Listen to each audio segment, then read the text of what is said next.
10, 9, 8, 7, 6, 5, 4, 3, 2, 1.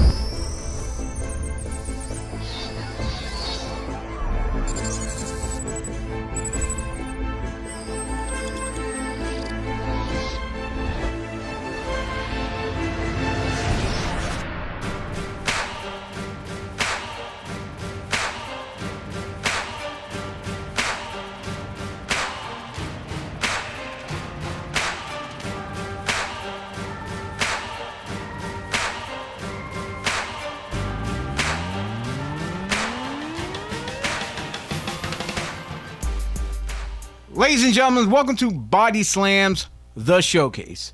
Well, as you notice, this is not a showcase, and I have a very special guest with me, an indie legend here in the Pennsylvania surroundings. I'm gonna say tri-state area. He's the man, the myth, the legend. Most likely at Al Diamond's or any other strip club that he might attend. None other than the heartthrob, Jeff Grippley. Thank you for having me here. Well, I want to thank you for being here. We talked about doing this so many times, getting together, and it's been years in the making. Yeah, because we're grown up. Yeah, we live real lives. We work real jobs, and we have different things going on. I got the grandkids, and you got racing, and and whatever else. But we're here. We're going to talk about your career, the highs, the lows, what got you into it. But before all that, I think some people who may not know you, they might want to know what about the man behind Jeff Grippley, Jeff Evans, the man himself. It's an interesting point you brought up. Like so many people, they tell their stories. There are biographies, documentaries, whatever you want to call them. They usually have playback of like brothers, sisters, friends, sharing their stories, their thoughts, their mother, their father, and speaking of parents wise, I know for a fact that you were very, very close with your mother, especially you being a Chiefs fan. Yes, of course, because I'm constantly always seeing it online on Facebook and other pictures you post as well, some fun ones too. Yes. Oh yeah. So tell us a little bit about Jeff Evans growing up. Oh, I guess I had a normal childhood. I mean, we actually, back in the day, we actually sat down and had family dinners. My mom would cook and everything. We'd all sit down as a family. Weekends, we would actually have like game nights where we'd play cards, or we'd play Parcheesi, or we'd play Scrabble, Monopoly, all types of board games. So, I mean, we had a really good familyhood growing up. My grandmother used to travel. My grandmother, which was my father's mother, we all used to camp every weekend. We got a little travel trailer. We used to go down to the shore every weekend. Friday nights, my dad would get out of work early. We'd head down to the shore. Sunday afternoon, early evening, we'd head back home. It's like, so I mean, and with the travel trailer, we got to experience a lot of stuff around the East Coast and stuff. So. And one thing I like to say is like back then was different. You didn't have these items in your hand of smartphones or technology or anything like that. Yeah. You actually spent time as a family. Yep. When you sat down for dinner, you actually had conversations, yes, exactly. And not everyone glued. Yep. And the kids sat with mom and pop and their siblings or whatever, and they didn't take their food and go up to their room. Right, exactly. Like nowadays, a lot of kids do. Yeah. Yeah, we didn't have TVs in every bedroom and all that stuff back then. We had one TV in the living room, and everybody sat and watched the programs. And you watch whatever Pop wanted to watch. Exactly. And I'm guessing, like you, myself included, we were the remotes. Yes. Oh yeah. Yeah. I know. Like some of my favorites back then, which a lot of a lot of it's currently on MeTV. Yeah. So Yep. so like I constantly get hit up and told about like, oh, that's old people television and Yeah. stuff. And like I actually got like DVD collector series like Married with Children and Sanford and Son, stuff like that. Yeah, Yeah. Batman. You know, the TV show Batman. and then on top of that, like a lot of these kids are gonna ask you, what's a DVD? Yeah. All they gotta do is flip something on and Yeah. stream it nowadays. Yeah, it's like back in the day, like when I started working out and stuff, we had the 8-tracks, and then later that evolved. The 8-tracks went to the wayside, and then we had cassettes, you know, and we'd have the boom boxes, and we'd play. You know, I'd have like workout musics that I'd tape and have songs pre-recorded on it. You know, that was my workout playlist and stuff. And then all of a sudden, the cassettes went to the wayside, and the CDs were coming out. It's like, So, now with all this upbringing, it sounds like you had a really tight, close family. yes, yeah. How many siblings did you have? 2, but they were both brothers. Okay. So you had no sisters trying to play Well, dress up with no, you? my mom did have a daughter, but it was like it died shortly after. Okay. So yeah. So how was that growing up with other brothers? Did you all? We fought constantly. Yeah, I was gonna ask. What was it like? Yeah. Are you the youngest? No, I'm the middle. So it's like that's how I got into wrestling. You know, it's like back in the day, it's like you were disciplined, and there was no such thing as like mom would use the belt, dad fist. You know, then as we got older, it turned into like golf clubs, baseball bats. That's how I got into wrestling. It's like what can these guys do to me that my dad didn't do, you know? So basically, you were more extreme then before Yeah. extreme even happened. Exactly, Thanks to your yeah. parents. Yeah. I'm a victim of some knuckle sandwiches and Yeah. belt buckles and Yeah, whatever else. if I didn't get an ass whooping once a day, something was wrong. So I was a bad child. Now, was your parents hard on you about your education when going to school? Yes. Well, not real hard, but it's like they didn't want to accept like D's and E's. Now, I wasn't a straight A student. I would get 1 or 2 here and there, but usually it was like B's and C's and D's and some B's once in a while. But yeah, usually I was average. Usually, mainly they were C's and with a few D's. So and occasional. during your academics, you were basically your average. An average student. Yes, Yeah. Me, unfortunately, I was below average. My grades showed me that I was below average, but I was actually one of the smart ones. Right. And they asked me, "Why don't you just do the work?" I'm like, "I'm bored. I'm bored." So I just didn't do it. I just played hooky and this and that. Now, as far as athletics go, did you play many sports? Yeah, I played like Pee Wee Sandlot baseball, whatever. Played that for a couple years. I also played like the Mite Midget football. Once I got into junior high, I kind of got out of the football. There was an incident that left a bad taste in my mouth, and I'm like, you know what? I'm done with scholastic football. I actually in elementary school and junior high, I actually played drums in the band. Oh, I didn't know that about it. Yeah. This See, is a lot some of people this don't some know Jeff Evans. this is some brand new news that I'm starting to find out though. You know. But yeah, and then I wound up quitting band because I went out for track, I wound up quitting track. But and then like my senior year in high school, I went out for wrestling because it's like now when you went out for wrestling in high school, was you watching professional wrestling at the time, or did that come after, like when you got out of school, or during? Yeah, little Jeff Evans used to watch wrestling back when, and Chief Jay Strongbow was one of my favorite wrestlers and stuff. And then as I got older, I kind of got out of it. It wasn't as entertaining to me as much anymore.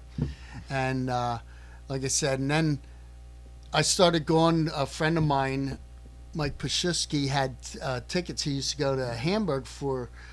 You might remember Mike. He used to take pictures at the wrestling matches. Yeah, I remember Mike. But he used to go to all the TV tapings at Hamburg, and the one day he had an extra ticket, and I'm like, I'm like, all right, I'll go, and that was it. I was more intrigued with what was going on outside of the ring with the heckling and stuff.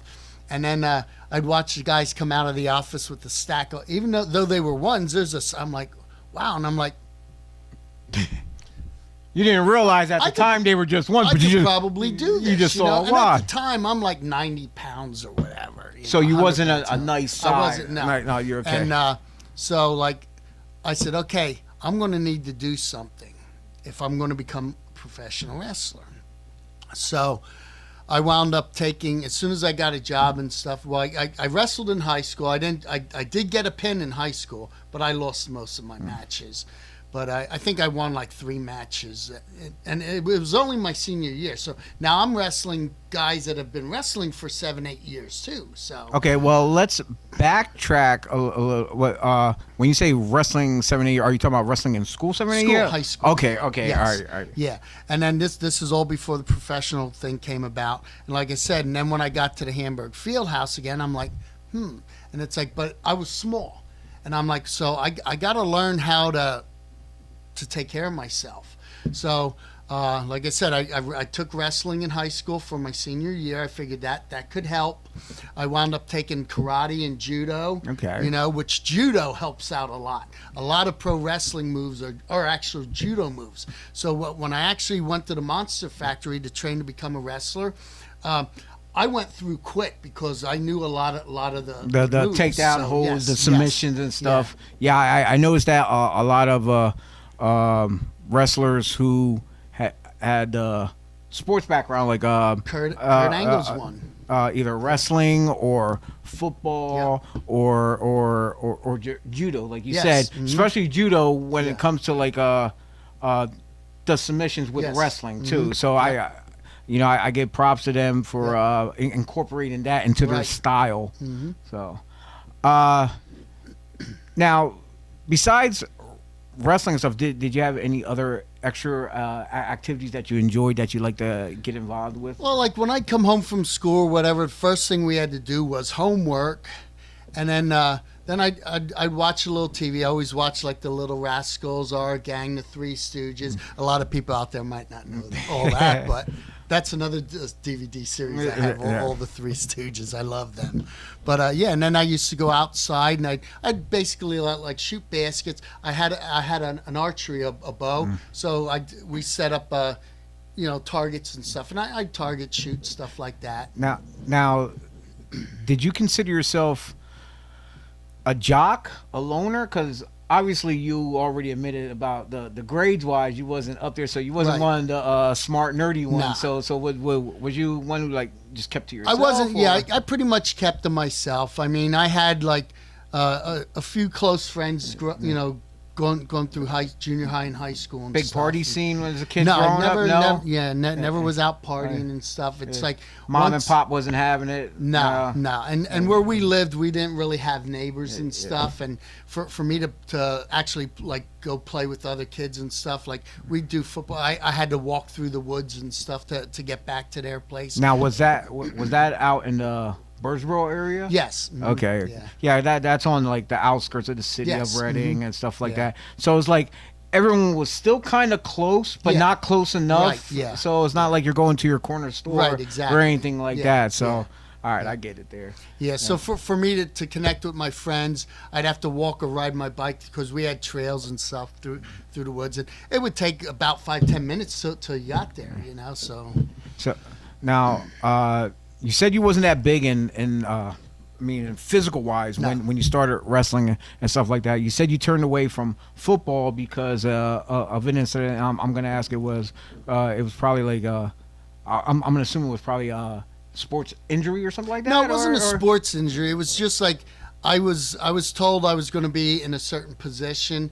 And I didn't get that position then. They gave it to someone, and I'm like, you know what? I'm done with this. Okay, so it's like, So you felt like you were being held back from a position. And then like when I started wrestling in high school with running and all that stuff, I got in real good shape. And I'm like, you know what? I started lifting weights and stuff when I started wrestling in high school. So and then that was the beginning of the end all then. Was that a big growth spurt for you when you start incorporating the weights? It took Did me- you get big quick, or It took me a couple years because I used to, and this is something you don't know either. I used to go to the roller skating rink every Friday and Saturday I night. love roller skating. And I grew. It used to be CC Skate Ranch, and then it became Skate World. But that I spent just about every night there. It's like because I wound up joining the speed team. Okay. So and like I said, I mean, my whole life I've always been a competitor, you know. And like I said, I actually, and this is something that a lot of people don't know about. I actually was offered at one point when I was in high school, my senior year. I was ranked. It was either when I was in high school or when I got out of high school. It was around that time. I was ranked like fourth. I think I was ranked like fourth or fifth in the northeastern region of the United States in speed skating. Oh wow! And I actually knew somebody that was skating for the Philadelphia Warriors roller derby team. Okay. So they're like, hey, why don't you come for a tryout? Now, at the time, I'm in high school, and there were talks of, like, and I wasn't a great speed skater. I held my own. But they were actually talking about bringing roller skating into the Olympics. So back then, if you were professional, you lost your amateur status, so you could not compete in the Olympics. They changed all that where like professional basket. To me, I don't agree with that because, you know, if you want to become a professional athlete, that's fine. But if you want an Olympic medal, you know what? Get your Olympic medal first And then become a professional athlete. You know? I mean, to me, these professional athletes are taking medals and stuff away from other kids that are trying to work for it. Exactly, and trying to earn it. Right, exactly, yeah. Now, you said about skating. Did you ever take consideration into roller derby? Well, that's where I was getting at. I knew somebody who skated for the Philadelphia Warriors, and I was offered a tryout, but because of possibly, you know, if roller skating would have made it to the Olympics, I'm not saying I was good enough to make it there. I probably wouldn't have made it there, but it's like had I became a roller derby professional, you know, roller derby athlete, I would have lost my amateur status. I'd have been professional, and if it would have went to the Olympics, and had I been good enough and qualified for the team, I wouldn't have been able to participate in it.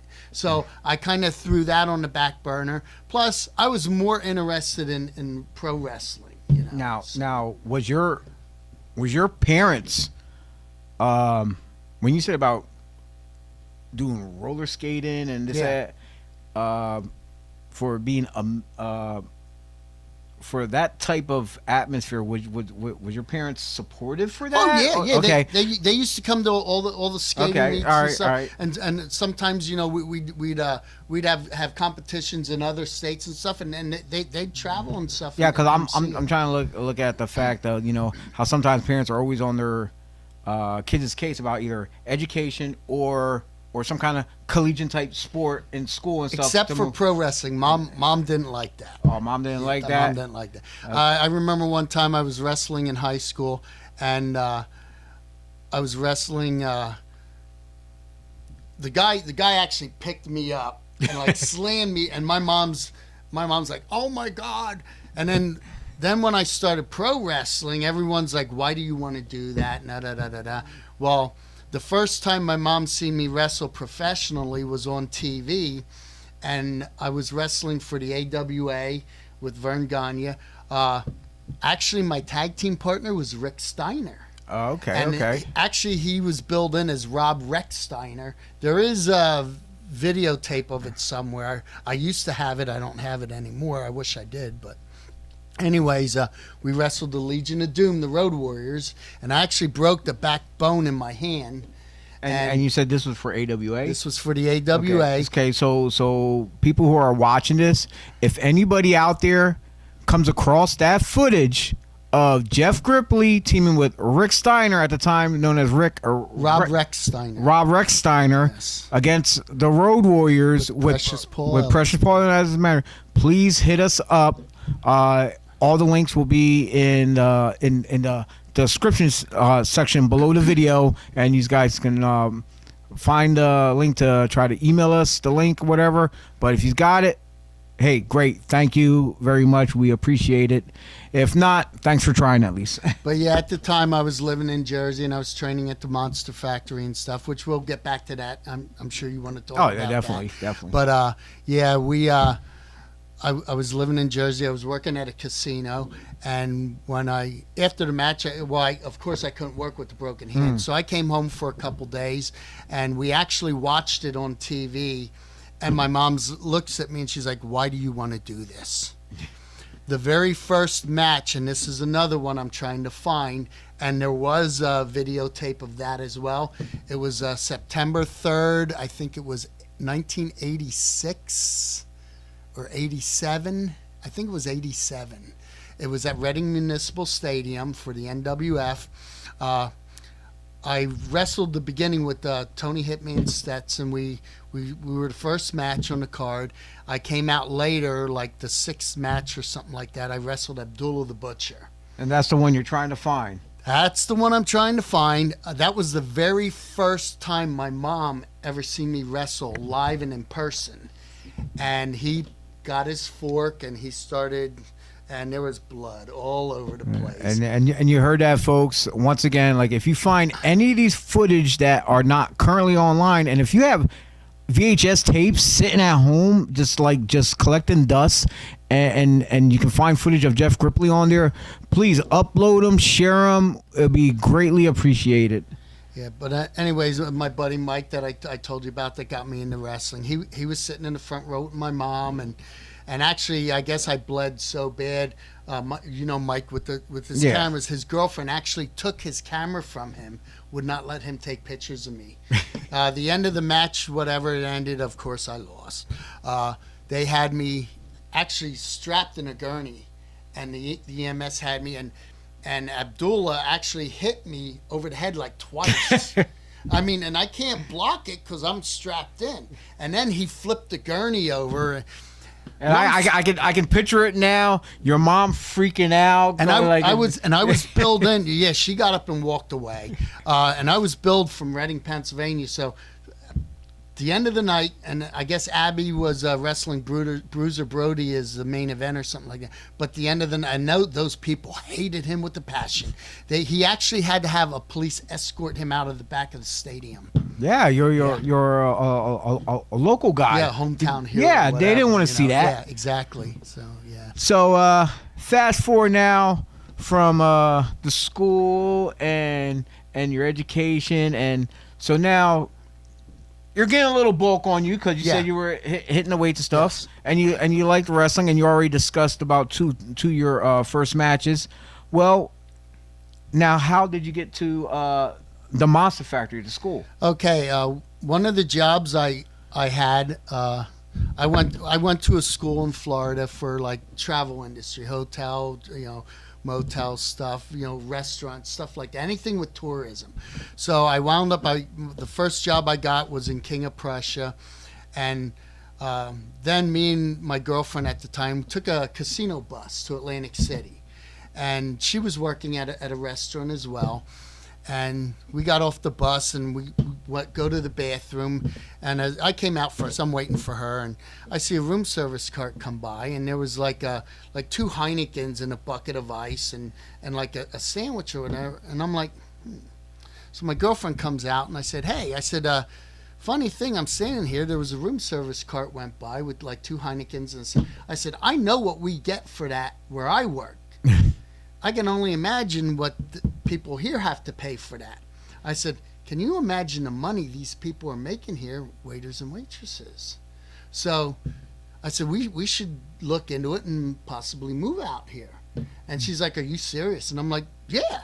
So we started talking to some people, and we found out we had to go through the local union and everything, which we came back at a later time and stuff. We got the address and everything, and we went and joined the union and stuff, and probably within about 3 or 4 months I had like three interviews set up for me, and that was it. We were living in Vineland, which was South Central of New Yeah, Jersey. I'm quite familiar with Violent. Yeah. I'm quite really familiar. And like I said, and then I was working at the casino, and then my buddy Mike got a hold of me because we kept in contact with each other. He said, how far are you from Mount Holly? I'm like, I'm South Jersey. I'm like within an hour of everything. And he said, well, I said, why? What's in Mount Holly? He goes, there's a wrestling school there. You know, Nature Boy Buddy Rogers and Pretty Boy Larry Sharp have this wrestling school. And I'm like, how'd you find it? He goes, well, it's in one of the wrestling mags. I said, listen, I said, I'm coming home in 2 weeks. I said, let me know. I said, let me know the address. If you can pick me up a magazine, I'll buy it from you. I said, I want to check this place out. And he's like, you serious? And I'm like, yeah. Well, 2 weeks later, we go home, and he gave me the magazine. I'm like, what do I? He goes, nothing. He goes, you're really serious about this? I said, yeah. So I got home, and I called the number on the magazine, and Larry answered it, and I was like, oh my God. And I recognized his voice, and I was like, it's like, but we talked for a little bit on the phone, and he's like, you know, are you at least 190 pounds? Which I was like, I think 187 at the time. Yeah, close, yeah. And he goes, well, you got to be at least 190 pounds, and I think you had to be at least 18. I said, yeah, well, I'm over 18. But I remember in high school how you had to get on the scale before wrestling. Yeah. So I'm thinking, okay, professional wrestling is probably the same thing. So I'm a couple pounds shy, so I'm expecting to get on the scale when I get there. So I told my girlfriend, I said, hey, let's hit the McDonald's. So I got like a Big Mac, large order fries and shit. So you're bulking up. So if I get on the scale, I'm going to be over, I might be 191 pounds or even 190. You better keep a roll of quarters in your pocket. But yeah, Larry Sharp kept after me. And I mean, the first time I walked through, he didn't tell me to bring gear with me.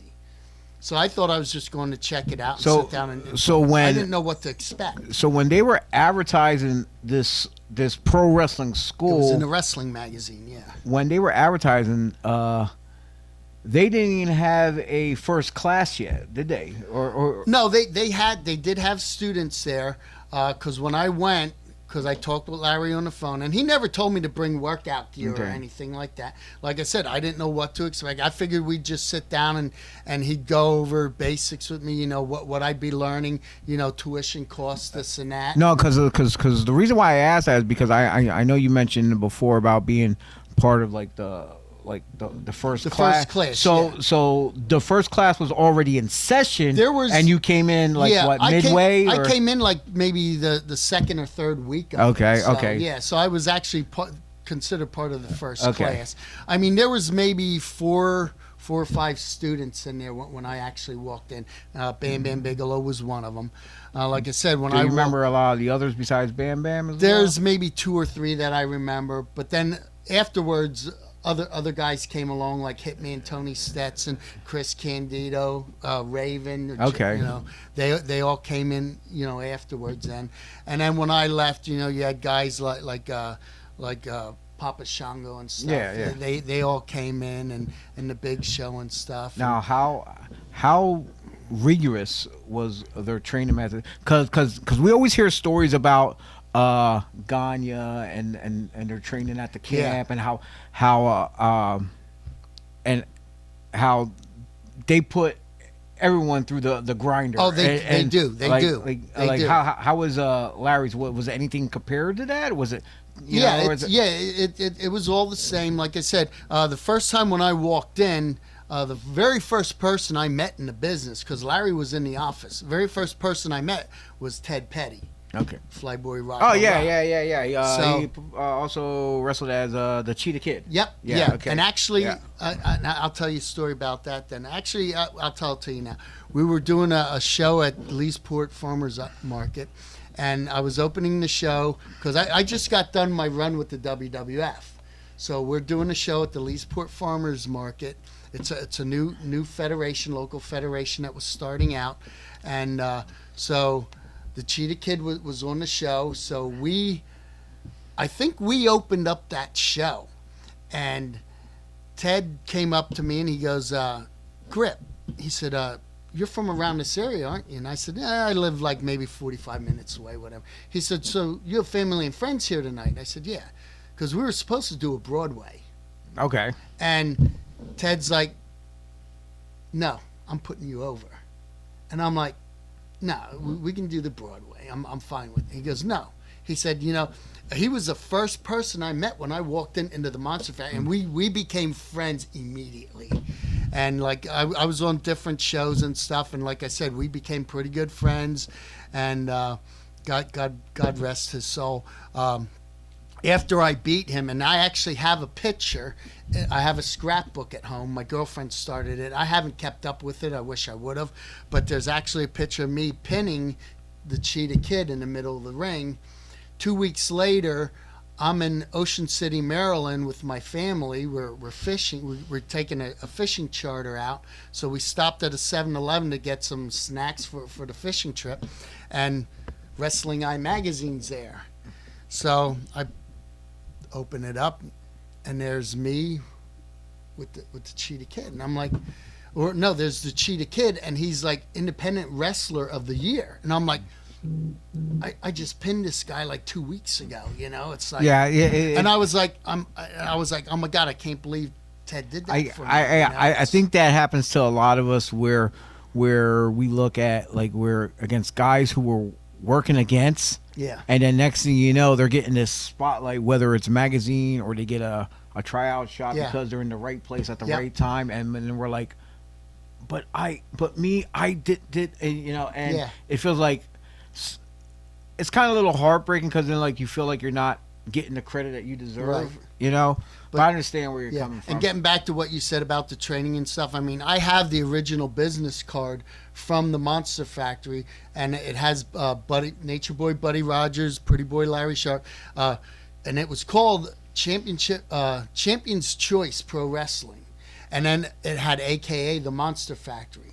Well, later on, Buddy kind of like stepped to the side, and Larry took everything over. So it just eventually became the Monster Factory, and then Danny Cage took over with it, and he's doing a wonderful job with his students and everything. But getting back to what you said, I mean, they did not let up on you. It was tough. The first couple weeks in there, all I did was bumps. They taught me the back bump. You know, first words Larry said to me when I stepped into the ring with him, he said, I cannot keep you from getting injured, but I can help prevent you from getting seriously injured. And the first 2 weeks, I mean, we didn't even do collar and elbow lockups. First 2 weeks was nothing but bump, bump, bump, bump, bump. And then, like, and I was going 3 nights a week to the school then, you know. And it's like, so your body isn't even healed yet, you know. So it's funny because nowadays you see a lot of these smaller schools, ones who are just trying to open up a school because they got a ring, and where you got these kids, they might bump a little bit, they barely know chain, but everybody wants to be a high flyer, everybody wants to be a superstar. Nobody wants to put the simple grind in. Know your basics, because the basics will save you. Because when your high spot gets blown and you look like a deer in the headlights, just staring in the headlights, you're not going to know what to do. Exactly. I'm like, so that's why I tell everyone, look, grab a hold. It's simple. Just grab a part of the body, hold it, work it, whatever. Grab the arm, and grab yourself, a headlock, do something. Get yourself together. Collect your thoughts. Otherwise, if the other person, if he knows what he's doing, let him take over. Let him lead. Exactly. And you just go and pretty much just go with it. That's why most of the time they'll pair veterans up with the greenhorns. It's like, you know, and these kids got to learn. You know, follow them. Listen to what they tell you. You know, they're the ones with the experience. You know, and that's how you're going to learn, by working with them guys. You know, today people don't want to put anybody over there. They come, oh, I'm Hulk Hogan. No, you're not. You know, it's. Yeah. Now, fast forward a little bit. You know, you mentioned you had the match with the Road Warriors. You mentioned the match with Abby, and there was a lot of top stars that you had matches with that's actually on the WWE network. You had matches with like the Funks. Yeah, I'm actually putting together and with some of my independents and stuff. That's why we're asking people if you do come across any of these matches, like with Abdullah the Butcher or the Road Warriors. I also wrestled who was Boris Zukov and the Mongolian Stomper in the AWA. I mean, I don't think we came across that one. No. And like I said, I mean, I'm more interested in the Road Warrior match because Rick Steiner was my partner and stuff. But like I said, if anybody comes across anything, I'm constantly having people tag me on Facebook. They'll come across matches and post them and tag me in them, and there have been quite a few that I don't even remember doing, and I just save them. Like I said, I'm putting together, with all the matches, it's probably going to wind up being a 2 DVD set. But so right now you're putting together a 2-disc, hopefully a 2-disc DVD. You have a brand new T-shirt design that I have a couple T-shirt designs and hat designs that I'm working on, and as well, you're also working on a novel, a book, a biography. Yeah, I don't know why, but I was like, you know what, I'm going to write a book. It's not so much an autobiography; it's more or less going to be a motivational book, like. When I said I was going to start wrestling, people, why? What do you want to do that for? You're never going to do that. What I did, I turned that negativity into positive fuel. It's like, who's this person to tell me I can't? Who are you to tell me I can't do that? And the way today's society is today, which is what made me think of writing this book. It's like people today. And I hate to use this, people today are lazy. They're unmotivated. They want things given to them. That's the way our society is, and it's a shame. People don't want to put the work and effort into anything. They want things handed to them. So this book, if one person, like say I say 20, sell 10 books away, if one person reads this book and gets motivated enough to achieve their dreams, it's going to be called Never Stop Chasing Your Dreams.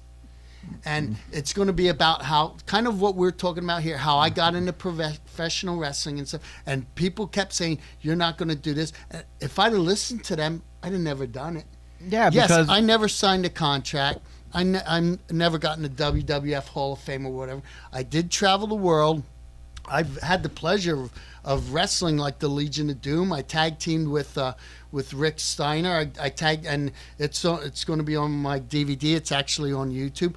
Me with the Iron Sheik and Nikolai Volkov. Mr. Wrestling 2 is my tag team partner. I've had the honor and privilege of wrestling guys like Hercules Hernandez, the Iron Sheik, Nikolai Volkov, Terry and Dory Funk, who are Hall of Fame legends in their own right mind, and like I said, I mean, and Dr. D. David Schultz, who gave me the ultimate compliment I've ever gotten, and I will never forget it to this day. And you know what? Speaking of Dr. Death, David Schultz, we actually have some footage of that match of you and Doc going one-on-one. I'm not sure of the location, but I believe it was NWF. It was NWF, and it was in Brick, New Jersey. It was National Wrestling Federation. Taping. Yes. And you know what, folks? Let's we're gonna take a quick time out, so hopefully all of you can enjoy this match of Jeff Grippley taking on Dr. Death, David Schultz. Good. Pennsylvania, weighing 238 pounds, Jeff Grippley. And ladies and gentlemen, his opponent, soon to be making his way to the ring from Memphis, Tennessee, weighing 263 pounds, Dr. D. David Schultz. Oh, yes, wrestling fans, back at ringside, Jack Bernstein, along with Phil May. And another action-packed card of professional wrestling right here from the National Wrestling Federation. And this should be one heck of a matchup here. Well, this is one mean dude over here, Dr. D, David Schultz. You don't mess around with Dr. D out of Not at all. Nashville, Tennessee. There's a youngster that I don't think wants to mess around with him. I don't think anybody wants to mess around with the doctor.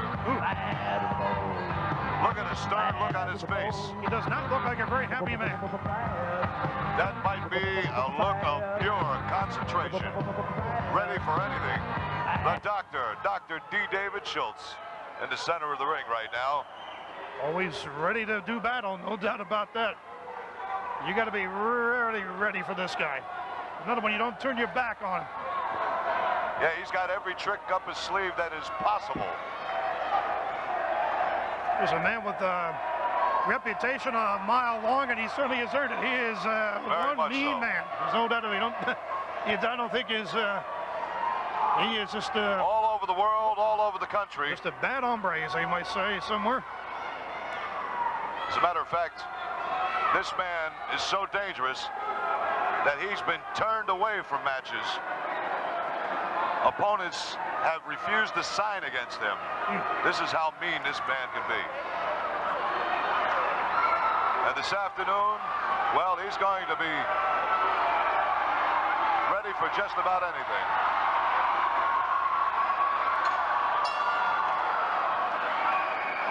Unpredictable. You just don't know what he's going to do out there. But boy, is he in great shape or what? No doubt about that. He knows what he's doing up there. A veteran in the ring, a man who knows all the moves, all the counter moves, and a handshake? Whoa. Now that's different for Dr. D. That's unusual, yeah. Maybe lulling his opponent into thinking, well, maybe the guy's not so bad after all, but I kind of doubt that. Goes to work early. The good doctor Jeff Grippley. The good doctor not wasting much time, is he? Not at all.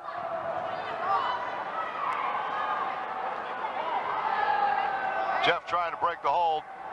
Doctor is a very strong adversary.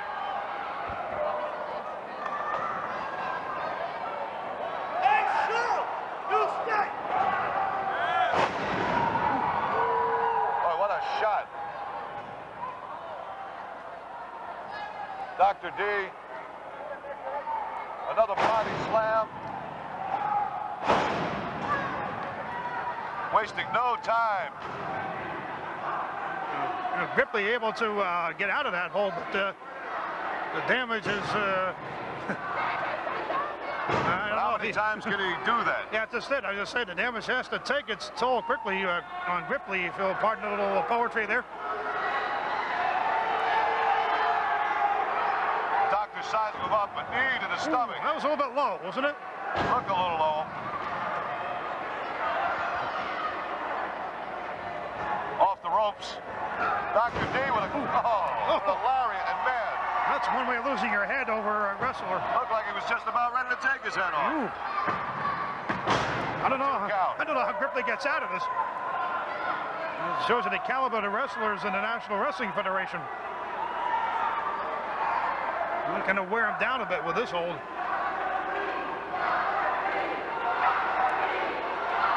Sounds like the doctor has a few fans.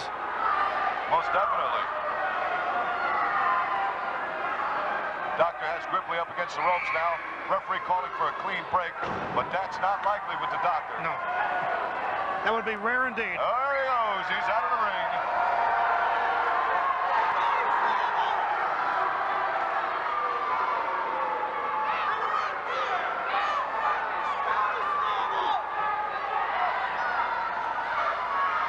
Well, that looks like Mr. Grippley's going to find us some body. Oh, no. Outside the ring. Oh, there's ice under that ring, too. I mean, outside of the ring. And, oh, my Goodness. Oh. Grippley is in pain. Oh, that is unbelievable. Underneath this hardware floor, the ice does not give it all. Oh, my. Oh. I can't believe he got up. Slowly. Yeah, I can't believe he's able to walk after that. Amazing. I wouldn't even get back in the ring. No, I think I'd take a hike at this point, but Grippley showing a lot of intestinal fortitude. Most definitely. But the doctor ready for anything, and back in he goes. On the offensive. The Doctor wasting no time. He's going to bring him in the hard way. Suplex. That'll break your neck if anything will. Another punch in the body. A few other places too, yeah. If he has anything left, I don't know if he can mount any kind of offensive. He's got to do something. I doubt it. As devious as this man is, he's still a man of great knowledge in the wrestling profession. Knows all the holds, all the counter holds. There's no question. Off the second rope. Look at that. Oh, my goodness. This one is history, ladies and gentlemen. No problem. Chalk up another victory for the doctor. Dr. D. David Schultz. Let's go to the ring announcer, Gary Michael Capetta. Ladies and gentlemen, the time of the match, 4 minutes, 6 seconds, your winner, Dr. D. David Schultz. And the good doctor's not finished yet. Look at this. Another one. Oh, no. You might say he didn't need a doctor after this match. Oh, there's no doubt about it. I don't think Grippley's going to get out of this ring. Not on his own power. It doesn't look like it. He looks hurt right now. Oh, yeah. And the doctor is still, he's ready for more action. I don't think he wants to stand. Back up on the second rope again. What a despicable individual. Oh, come on, Brett, get him out of there. Come on, do something anyway. Just get him out. Well, welcome back, ladies and gentlemen. You got to see Jeff Grippley get manhandled by Dr. Death, David Schultz. Now, Jeff, what in the hell were you thinking? What was going through your mind as you're looking across the ring and you see a guy like Dr. Death staring right at you? I'll tell you what, and that was like kind of towards the beginning of my career, and I was like, wow. It's like, what's going to happen here? You know, it's like, I'm like, this guy could actually end my career, and my career hasn't even started, you know. But yeah, and he manhandled me pretty good. I mean, he actually slammed me out in the concrete a couple times, and this is before they had the sissy WWE padding, you know. But yeah, there's a lot of indies out there right now who don't even have the padding too, and like it. And we tell everyone try to save their bodies, but nobody listens. But after the match, you know, I was sore, so I come back in the locker room and I'm unlacing my boot. And next thing you know, the door flings open, and I've heard stories about how matches actually escalated back into the dressing room and stuff. And it's like, so I'm out of breath and stuff. I'm sore and I'm trying to unlace my boots, and all of a sudden the door flies up. Where's that kid I just wrestled? And I'm thinking, oh God. He's not finished. You're in trouble now. And he goes, stand up. I'm like, here we go. Held his hand out. He goes, I want to tell you something. It's guys like you that make me who I am. To me, that was the ultimate compliment I could ever receive. And he shook my hand. He thanked me. I'm like, wow.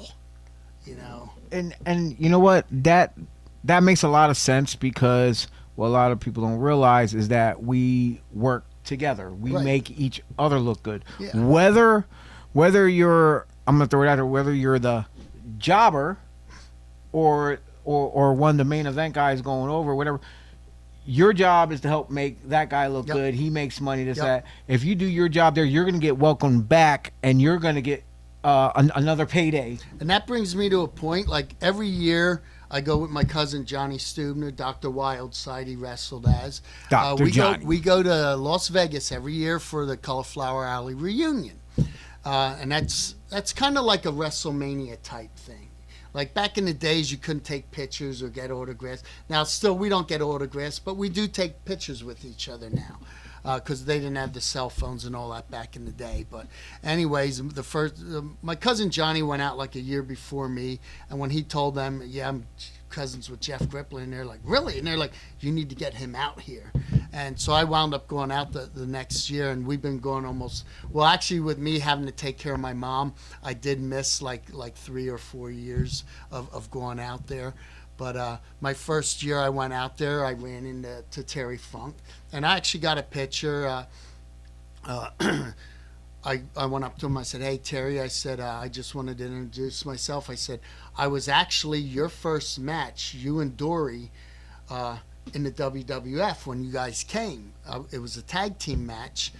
I said, "And actually, I don't know if it's still on, but it was on WWE Network like 2 weeks ago."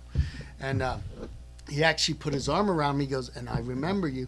I said, I said, when you got inducted into the WWF Hall of Fame, I sat there. I said, I got all choked up. I got teary-eyed.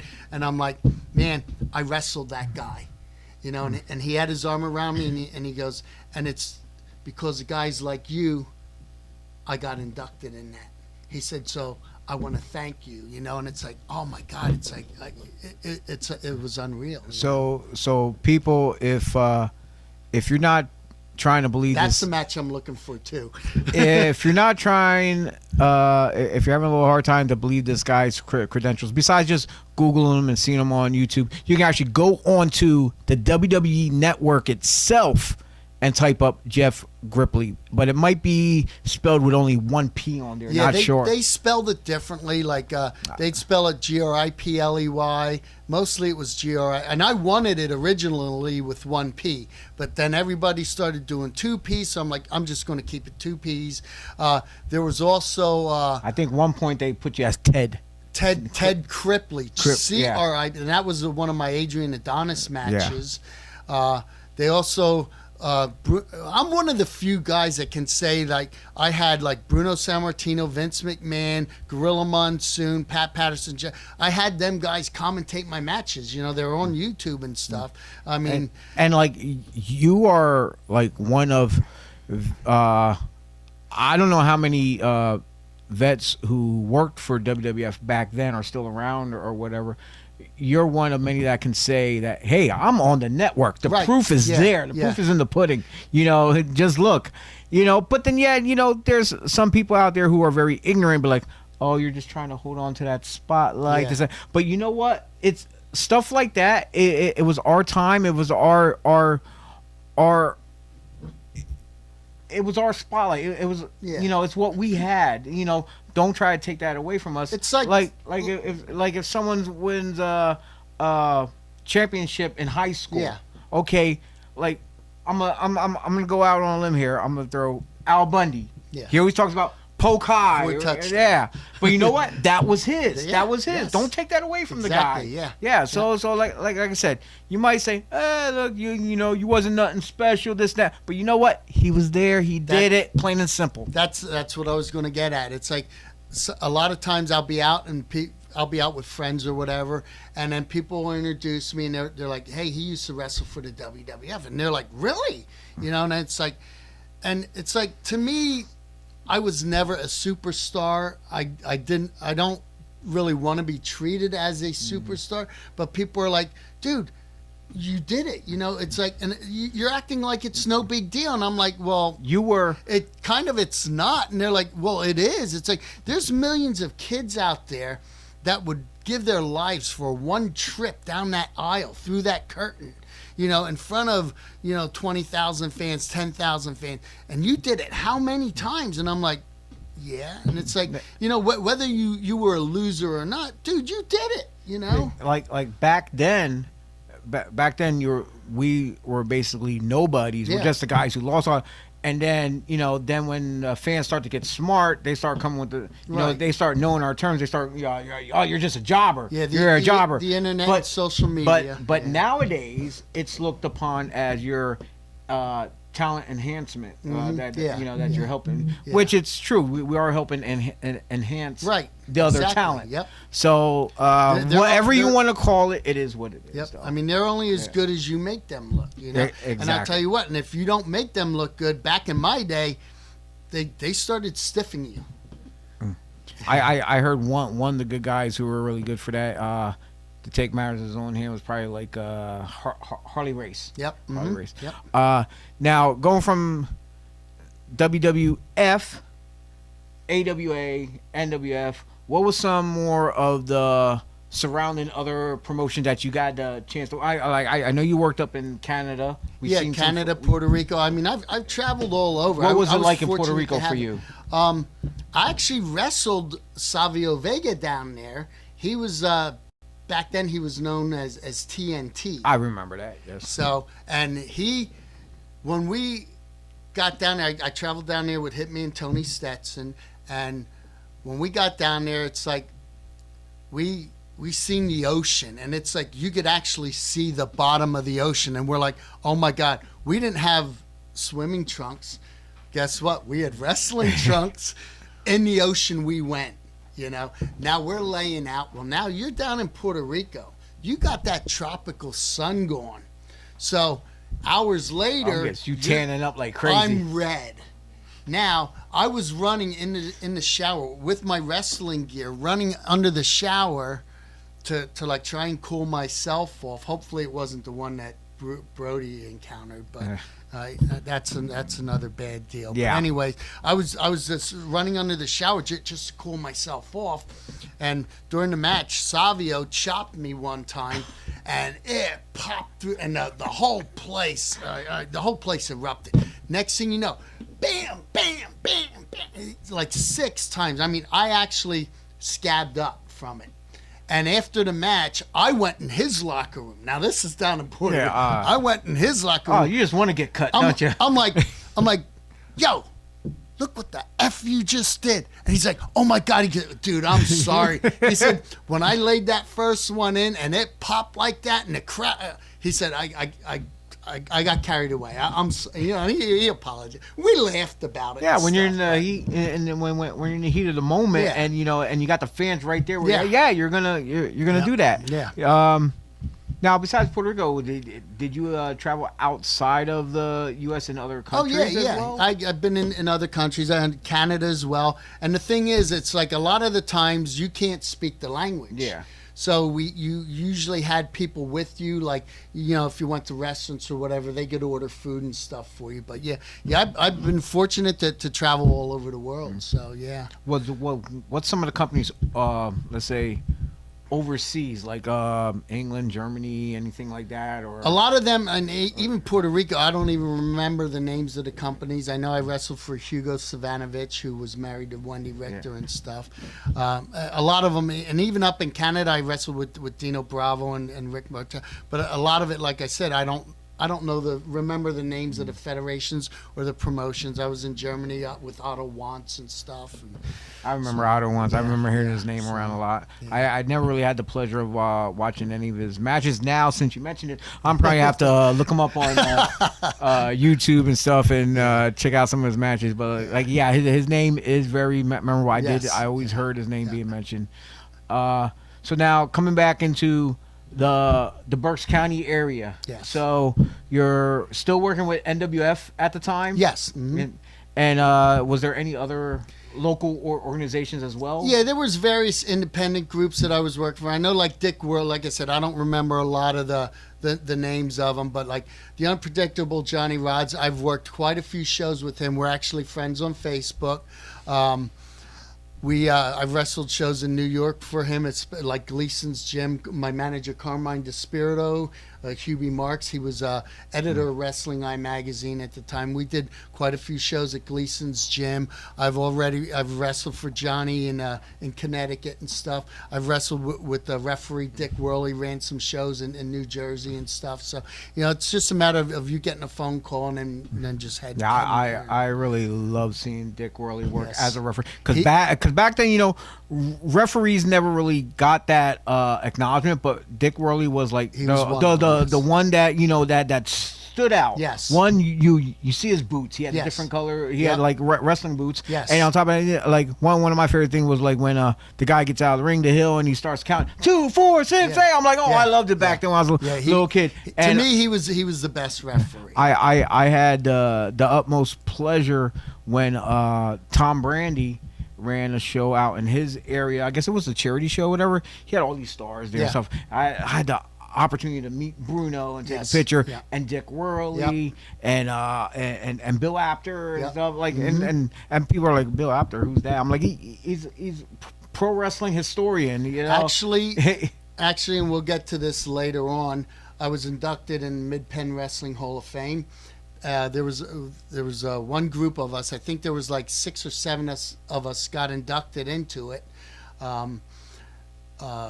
Bill Apter was one of them that got inducted into the Hall of Fame as well. Yeah. Speaking of that, we do have footage of that, but we're gonna actually air that later on. But we're gonna keep continue on with this conversation of like and the local feds and stuff like that. Now, from my understanding that after a while, like I said, you were into fitness and stuff like that, and you had your own, I guess, gym equipment and stuff. Now, when you opened the first school that you were with, did you already have the gym equipment? Yes. Did you have a gym already? Yes, I had the gym equipment, and I went with a partner, and we actually opened up a gym in Sea Isle City. Actually, it was Absecon. No, what was it? It was I think it was Sea Isle City, and we actually had T-shirts, printed up and stuff. But and I'd go down there once in a while on a weekend and give him a weekend off and work it. But yeah, and it wasn't anything wrestling related. It was all just free weights and machines. And later on, I wound up bringing that equipment back here and going in combination with a gym wrestling school. Yeah, and any stories you can tell us about the new adventure of Pro Wrestling Training Center and the gym all combined? It was all like a learning experience. There was 3 of us involved in it. My cousin Dr. Wildside, he was involved in it as well. And like I said, things were going pretty good and everything. And like anything, things just people start going their separate ways, and everybody has their own vision of what it should be. And now, at the time of before you split ways, okay, let's not get into that. Yeah. Let's look at what's some of the talent that came out of that school that actually trained and graduated. We had quite a few people that went on and done stuff. I mean, Steve Carino stopped by once in a while, and he did some training with us and stuff. A guy, Harley Lewis. I'm good friends with Harley. Yes, he's a real great guy. He's a real joker, because till this day, him and one of your former partners. I don't know if you want to mention the name or not, but them two always have a habit of telling the story of me, because this is where I got introduced to wrestling, was at the dungeon. Right. They would tell stories of how my mom would tell me to go to school. Yeah.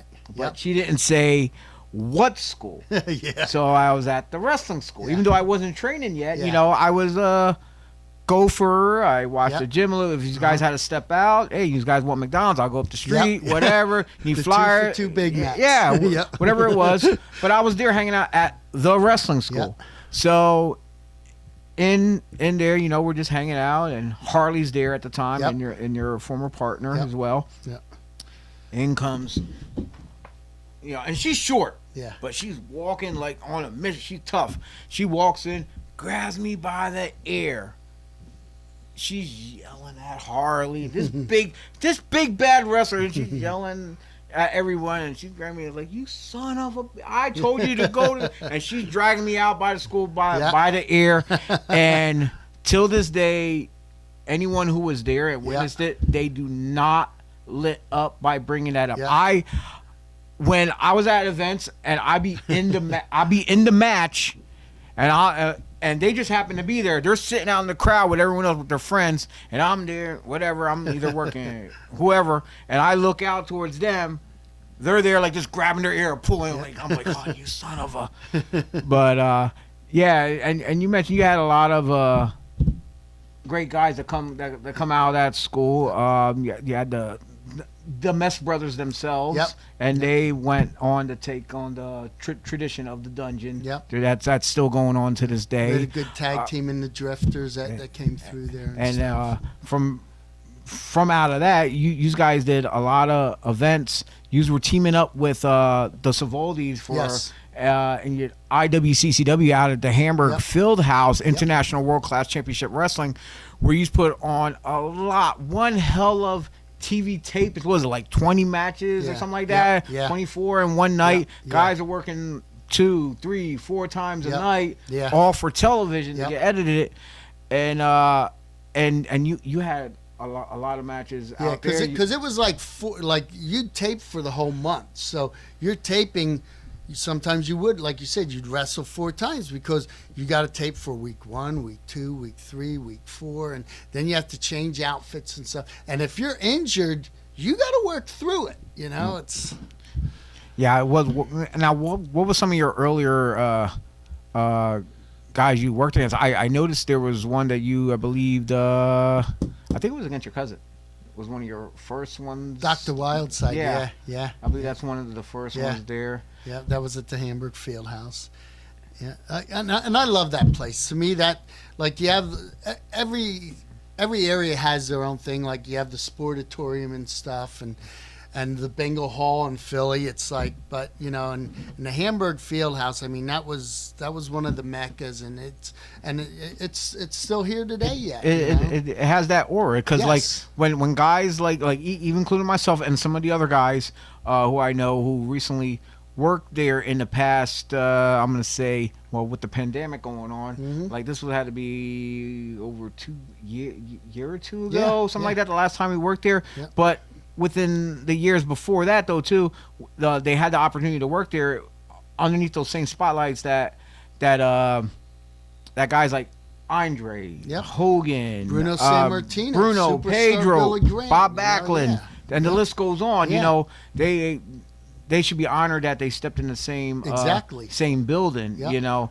it may not be the same ring, but that same atmosphere, that same aura still lives, and that is that vibe you get when you walk in. It's just like it's like heaven almost. That's how a lot of people feel when they go and they work in MSG for the first time, because it's the Mecca they call it. And speaking of Hamburg Fieldhouse, we actually have another one of your matches. Okay. I believe it's against the Midnight Rocker. Okay. Now at this time, like I kind of remember that. years has passed since your Dr. Death getting the hell beat out of you type of days. Now you're moving up the ranks. You got some more experience. You got some more bulk on you now a little bit here. Yeah. So now you're gonna go one-on-one against someone who's I'm gonna say almost your equal. Yeah. And at the time he had his own manager out there. I can't remember his name. Yeah, I don't remember. Yeah. Like I said, I barely remember the match. Yeah, but we do have that footage. So people. Did I win? Well, we'll see. We'll see. Yeah. So, people, if you have not ever seen that match of Jeff Grippley versus the Midnight Rocker, here's your opportunity. Check it out. Ladies and gentlemen, our next contest is scheduled for one fall. Making his way first to the ring area, being accompanied by his manager, the Creator, weighing in at 212 pounds and hailing from New York City, here is the Rocker.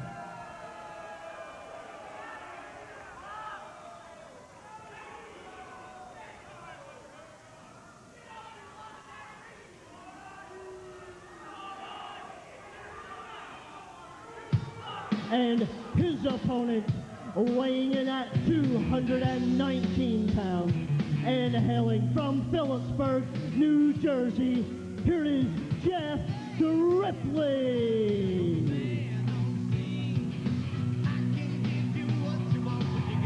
Welcome back to International World Class Championship Wrestling. I'm Brian Webster at ringside with the managing editor of Pro Wrestling Illustrated, Bob Smith. You're taking a look at flashy Jeff Grippley. He's set to take on the Rocker and the Creator in there with the sunglasses and the instructions for his play. Boy, it sure beats that white robe he used to wear, doesn't Boy, it? I'll tell you, I'm glad he put that thing away. And there he is. Yes, indeed. He's got a few things to say. Hello, Mr. Creator. Go have a seat somewhere. The name of the game is wrestling right here. Let's see what this rocker wants to shake hands with Jeff Grippley, and Grippley is not going to fall for it. Well, we've got a match here between two men who are essentially still in their rookie years. Grippley, I'm very impressed with. He's a real high flyer when he wants to be. The rocker doesn't seem to be able to settle on a style. And that takedown pinning combination only gets him a count of one, but the rocker's not happy about it because Jeff Grippley's showing him something here. And they're going to feel each other out a little bit. Nice arm drag takedown by Jeff Grippley. And another one's going to take the rocker right down. Well, scientific wrestling. Isn't that refreshing? I'll tell you what, we haven't seen it in quite a while. It's nice to see from Jeff Grippley. We've got so many bruisers out there. Whoa, look at that nice reversal. And right back into the figure 4 arm bar. Mr. Grippley has a little bit of the rocker's makeup on his chest, though. I'll tell you what, he's really cinching in that arm bar. And he's going to back him into the ropes, and Irish whips him in. Put his head down and telegraphed that back body drop, and the rocker knew it was coming. Rocker drops an elbow. Rocker now with a handful of hair. Sure, he was taught that by the creator, the man about ringside. Grippley's whipped in, he ducks underneath. Oh, what an elbow. He just ran flush right into that elbow by the rocker. That was a fantastic counter because it looked like the rocker was in for his own elbow, but he backed up and caught Grippley flush on the chin. Very, very... My goodness gracious. Oh, what a chop. Did you hear that? Oh, there's another one. He's going to take a piece of the chest home to Jeff Grippley. Whips Grippley into the bar turnbuckle. Here he comes flying in with a big splash. I didn't expect to see Grippley this far out of condition this early in the match. Now he's being choked up against the top rope. Now, this is sheer brutality right here. Again, probably as a result of the teachings of the creator, the maker of Oh, no. Oh, no. Jeff Grippley, look at the look on his face. He looks like he's gasping for air. I hope he didn't swallow his tongue there. My goodness gracious me. Grippley now whipped into the ropes, comes up, and there's a nice clothesline by the rocker. I must say, he has got himself put together. Drops a big leg across the throat of Jeff Grippley. This is absolutely the best I have ever seen the rocker look. The rocker has things in control here this week on International World Class Championship Wrestling. Thank you so much for being here for all the action. There's lots of it right here each and every week on International World Class Championship Wrestling. Couple of shoulder blocks. Neither man goes anywhere. Now we got a shoving match going on here. Grippley comes up. What a nice flying head scissors. Takes his man down. Oh, the crowd really appreciated that move because, like I say, it came out of nowhere. Oh! But look how easy the rocker slipped out of that one and just let him have it with a right hand. Now he's saying to the referee it was open, but we saw otherwise. This new aggressive style for the rocker, this has to be the creator's work. It's got to be. Grippley whipped into the corner. Oh, there's a drop kick right into the solar plexus. I've never seen that done before. Actually, he didn't get a whole lot of height on it, but I think it made it that much worse. I think it was very effective from our vantage point. Grippley is whipped in once again, and he just dropped him with a power slam. I don't think Grippley's going to get up off of this one. Why isn't he going for a cover? Oh, hold on a second here. I thought Grippley might have been put away, but I think the rocker wants to have a little more fun with him in there. There's a big body slam. That's crazy. You get him down, you'd go for a pinfall. He's just wasting his time here because Grippley definitely has the skill to come back. I'll tell you what, you hear wrestlers, I'll do everything to you, no strings attached, but you can't say that to the rocker. Look at all that paraphernalia hanging off his ring attire. Oh, the rocker just attempted a big splash, and nobody went home. He should have went for that pin. Now Grippley to the top. Grippley's going up to the top rope. The rocker's on rubber leg streak. Grippley with a big, impressive flying body press, and he gets his man. Fantastic. We'll be right back with more International World Class Championship Wrestling. Well, Jeff, apparently you won that match with a nice high cross body off the top rope onto the Midnight Rocker. Which is how I started getting my moniker as the high flying heartthrob. I used to do like flying head scissors where I'd grab the top of their head, I'd jump up, wrap my legs around them, and flip them forward and stuff. So, yeah, I was doing stuff off the ropes and stuff. So, yeah. Now you did a lot of great work with the IWCCW with the Savaldis. They were always on television. They're out from Parsippany, New Jersey. They had guys like Taz, Tommy Dreamer, Tommy Dreamer, Atlas. Grunge, and Petty, and the whole list of them. Yeah. Little Guido. Man, I'm trying to think. Firebreaker Chip came in. I'm gonna say D.W. Dudley. He was Dances with Wolves Yep, at the time, yep, but then yep. he became Dances with Dudley. Yep. Oh my God, there's so many people I can't name them off the top of my head. One in particular, a friend of ours that we know personally, Tom Brandy. Yes, Tom Brandy. yes. He's a great guy, especially when you run in the same crowd of Yeah. group of friends like us with also Dave Curley. Yep. Dave Curley. He doesn't get enough acknowledgement No, in the wrestling next world. to Dick Worley, he's my second favorite. Yeah, wrestler. Dave is great. We traveled. We had Yeah. fun working in there with him. I'm still in contact with him a lot. So. There was a match down in Delaware with we did a smudge on Jimmy Superfly Snuka. Yeah. The ref was out cold. Dave Curley comes flying in out of nowhere, Yeah. grabs me, just like one hand, almost like heaved me over the fucking top rope, and I'm like, yes, I cursed. Yes, so, but anyway, but yeah, it was one of those moments where like, holy shit. Yeah. But yeah, there's a lot of guys who the memories that we have from the Hamburg and working with the Savoldis and this and that, and now going back to with all that work, you were with the dungeon and the gym. Then eventually, these guys parted ways. Yeah. But then you moved on. Yeah. You moved on, and you started fresh. Yeah. And a man in particular was by the name of the Godfather of Wrestling, Yep. Damian Kane. I'm gonna mention him because him and you are the two who were my trainers. Yeah, we And- started. We moved my gym equipment, and we got a warehouse. We had it BodySlams, Muscles and More. The gym was open to the public. When you walked in, there was an arena. We had the ring there. There were bleachers set up. We had a concession stand, snack bar, everything. You know. So it was a perfect, when people walked in, they already got the oohs and ahs of seeing, oh, an arena, what the hell's going on here? Yes. Not just a gym, because some places they'll have the gym in the back, Yeah.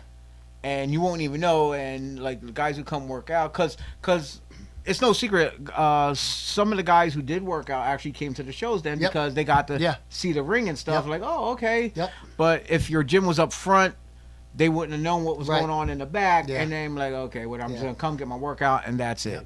Plus, it was good. Like when we ran our shows, the boys were able to work out and pump up too. Yeah, to get ready. And eventually, we even had like ECW started coming in, and they were actually running TV shows out of our arena as well. Yeah, I remember you guys had vets coming in who trained elsewhere. Yep. Guys who actually worked with you back and when you were still with the dungeon. Yeah. Guys like Don Deluxe. Yep.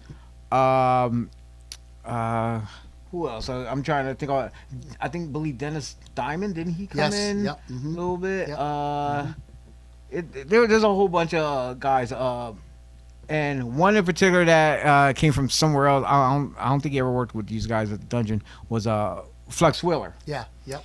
The reason why I mentioned Flex Wheeler, because you know where I'm going with this Yes. here. There was a match at BodySlams Arena, AWF, All-Star Wrestling Federation, and the match was Jeff Grippley versus Flex Wheeler. And I believe, please correct me if I'm wrong about this, I believe it was Flex Wheeler was the one who drank the protein shake before yes. the match. These two are in there bumping around, doing their thing. Next thing you know, one thing leads to another, and Jeff is puking all over the ring. No, Flex was. That's what I said. Well, Flex. Oh, you said Jeff. Oh, did I? Okay. Well, You anyway. can edit that out. No, we're gonna leave it in. Whatever.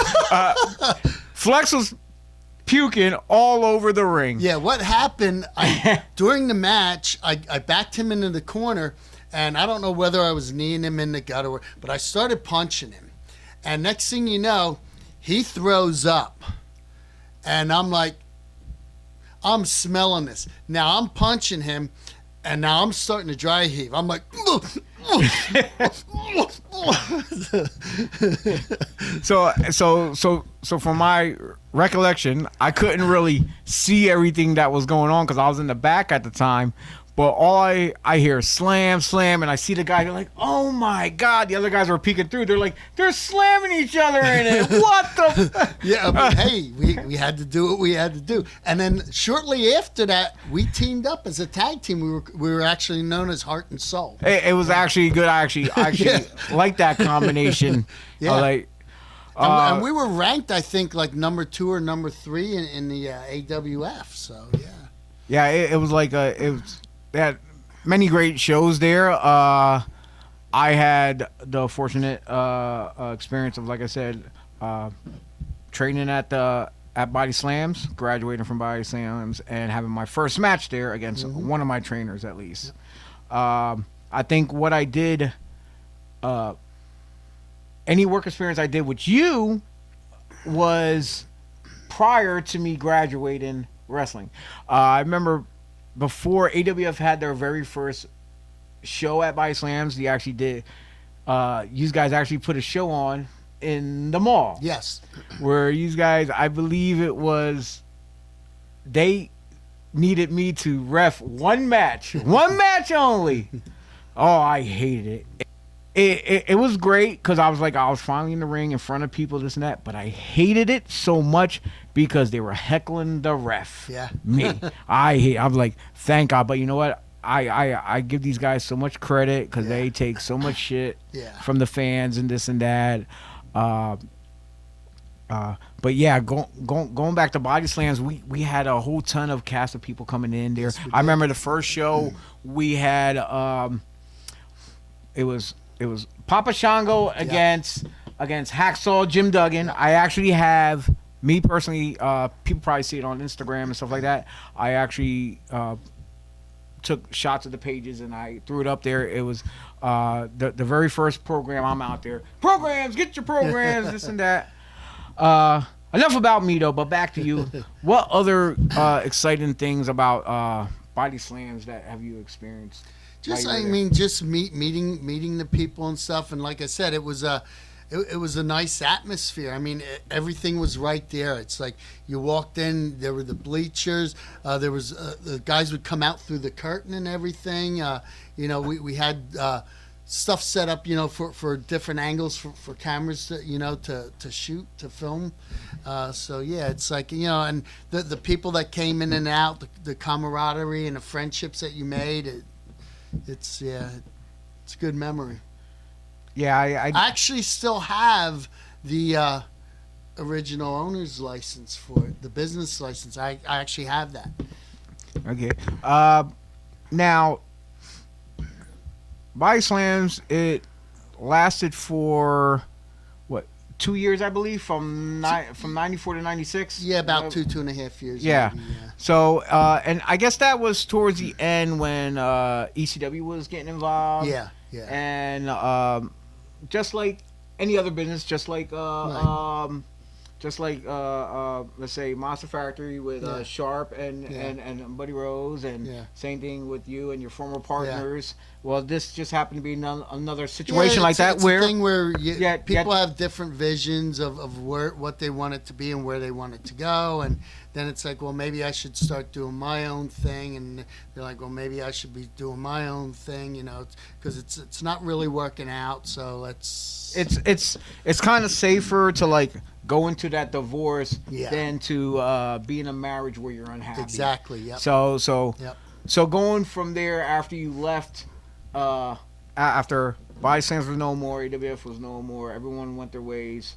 What happened then after that? Were you still working shows? Or? Yeah. I was working a lot of the indie shows and stuff, and that was pretty much it. And then, like, shortly after that, my career just started like winding down. Okay. So was it winding down when? Because I noticed you got the racing hoodie on. Oh, Is that what started to take up a lot of your time? Because I know you're really big in Yeah, racing. because it's like, I'm getting to the age, it's like, you're not healing as quick. I mean, I'd be sore 2 or 3 days later, I'd be okay. Now it's to the point where, the last time I wrestled was probably 6 years ago. I was out at the Cauliflower Alley reunion. They have free wrestling matches out there for people to come in and view. And I guess it was the second year I went out or whatever. I took my boots and I went into a battle royal, and I was like the 7th or 8th one called out or whatever. So we were doing our thing for a while. After about 10 minutes, I'm like, all right, guys, it's been a pleasure. Good luck in your future endeavors. I took myself out, I feel you there. This way, I went out on my terms. That's the only reason I did that. So. I feel you there. So wrestling slowed down.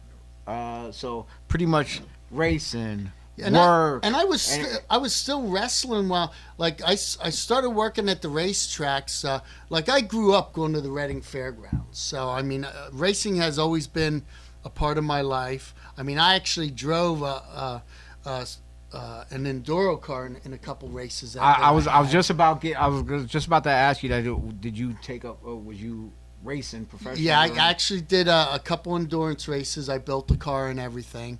But like I said, I got involved in racing. I went with some of my friends out to a Big Diamond Speedway in Minersville. And back then, you could sign guests in and you could walk through the pits and stuff.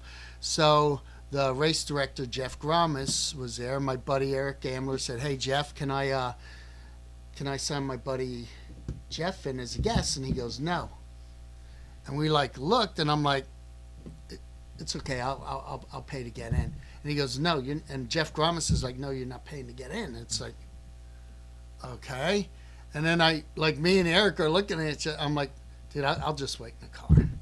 And then he goes, "No." He said, "I'm signing you in. You're my guest." He said, "You're Jeff Grippley." He said, "I took my daughter to see you wrestle. You gave her an autographed picture. To this day, it's still hanging on her wall. You sign in as my guest, walk through the pits, look at the cars. When you're done, you come up to the tower, and you're going to sit with me in the control tower. You're my guest."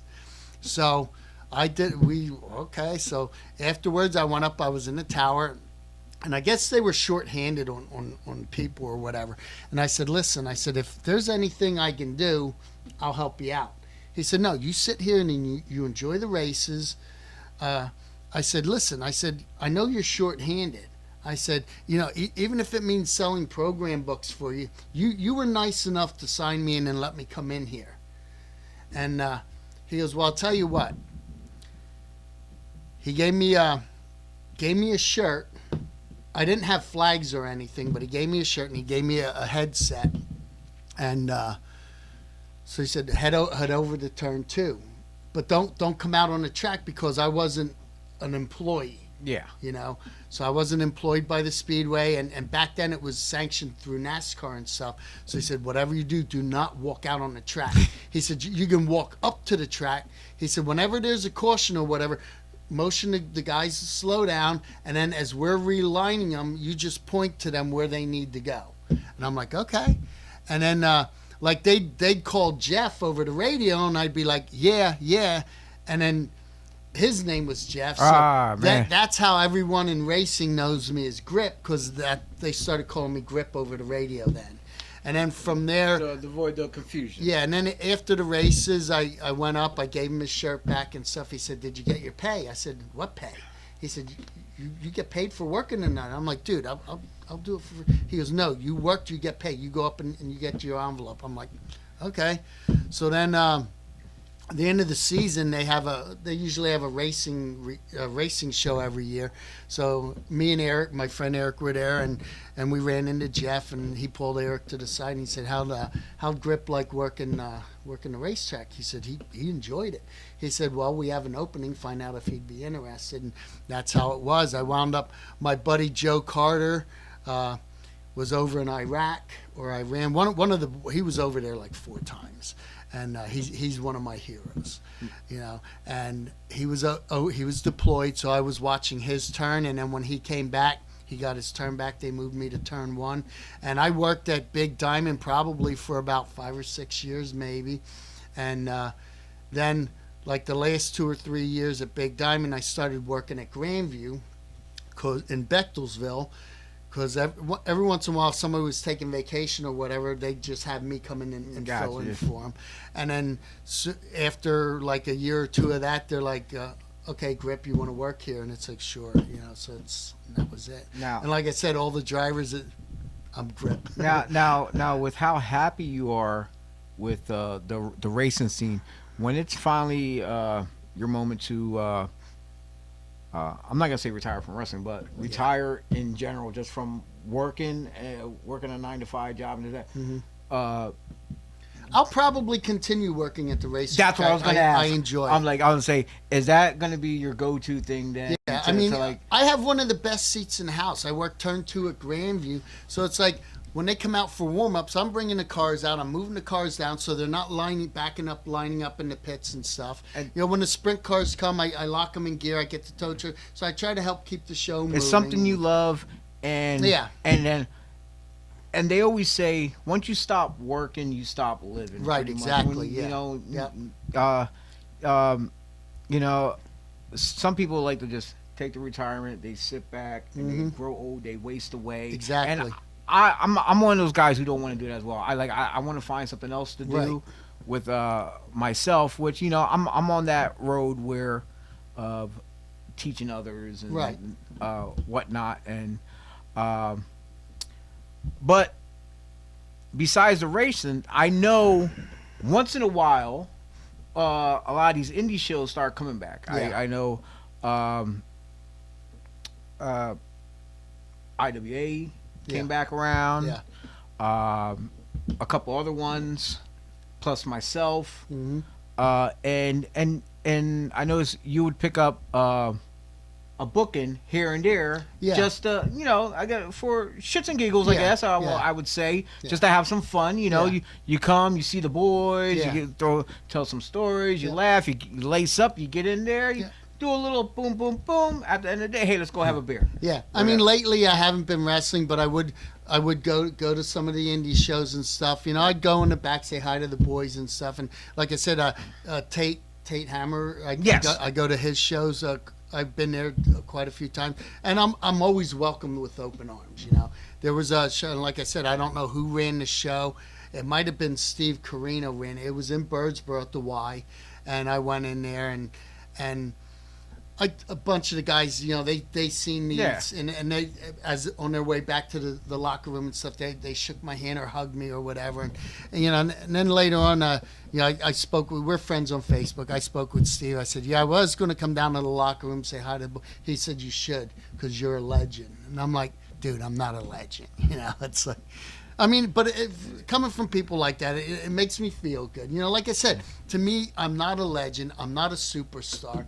But people are like, what do you mean? You did it. You were up there. You know, you made it to the big show. You know, it's like a lot of these people haven't. You know, so, you know, be proud of it, which, you know, and I am proud of it. And the thing is, you are one of the vets who paved the way. Yeah. Like, even though, like I said, like you said, you may not be a big superstar ever, but in our eyes, you are, because you came before us. You set the tone for us, like, and then when guys like me are out there, we're setting the tone for the next generation of guys. Because I mean, I'm pretty much the one responsible for bringing wrestling to the Reading area. Now, you had promoters and stuff that I wound up working with and stuff, but it's through them meeting me and stuff, and it's like, hey, you know, how do I get into wrestling? How do I do this? How do I do that? You know, and like I said, and eventually I started working. When they started promoting, they'd call me, hey, can you work my show, this and that, blah, blah, blah, blah, blah. But it's like, you know, if it wouldn't have been for them meeting up with me and stuff and getting involved in the business, there'd probably, I mean, there might be now, but back in the day, there was nothing, you know. I mean, once in a while, like the WWF or something would come through, but that was few and far. Okay. one of the I mentioned me being one of the local promotions. I don't like to toot my own horn or anything though, but I asked you to come on board. Would you work? You were gracious enough to say yes, and I love the fact that you accepted my invitation because I really wanted you there. Yes. And we have the footage of you working against a man known as Sabbath. Ooh. And in his corner is a manager that we both know very well. Some might call him Weasel, and he's not the brain. None other than Dirty Deeds Darren Wise. So we have that queued up, and we're going to take a look at that right now. Okay.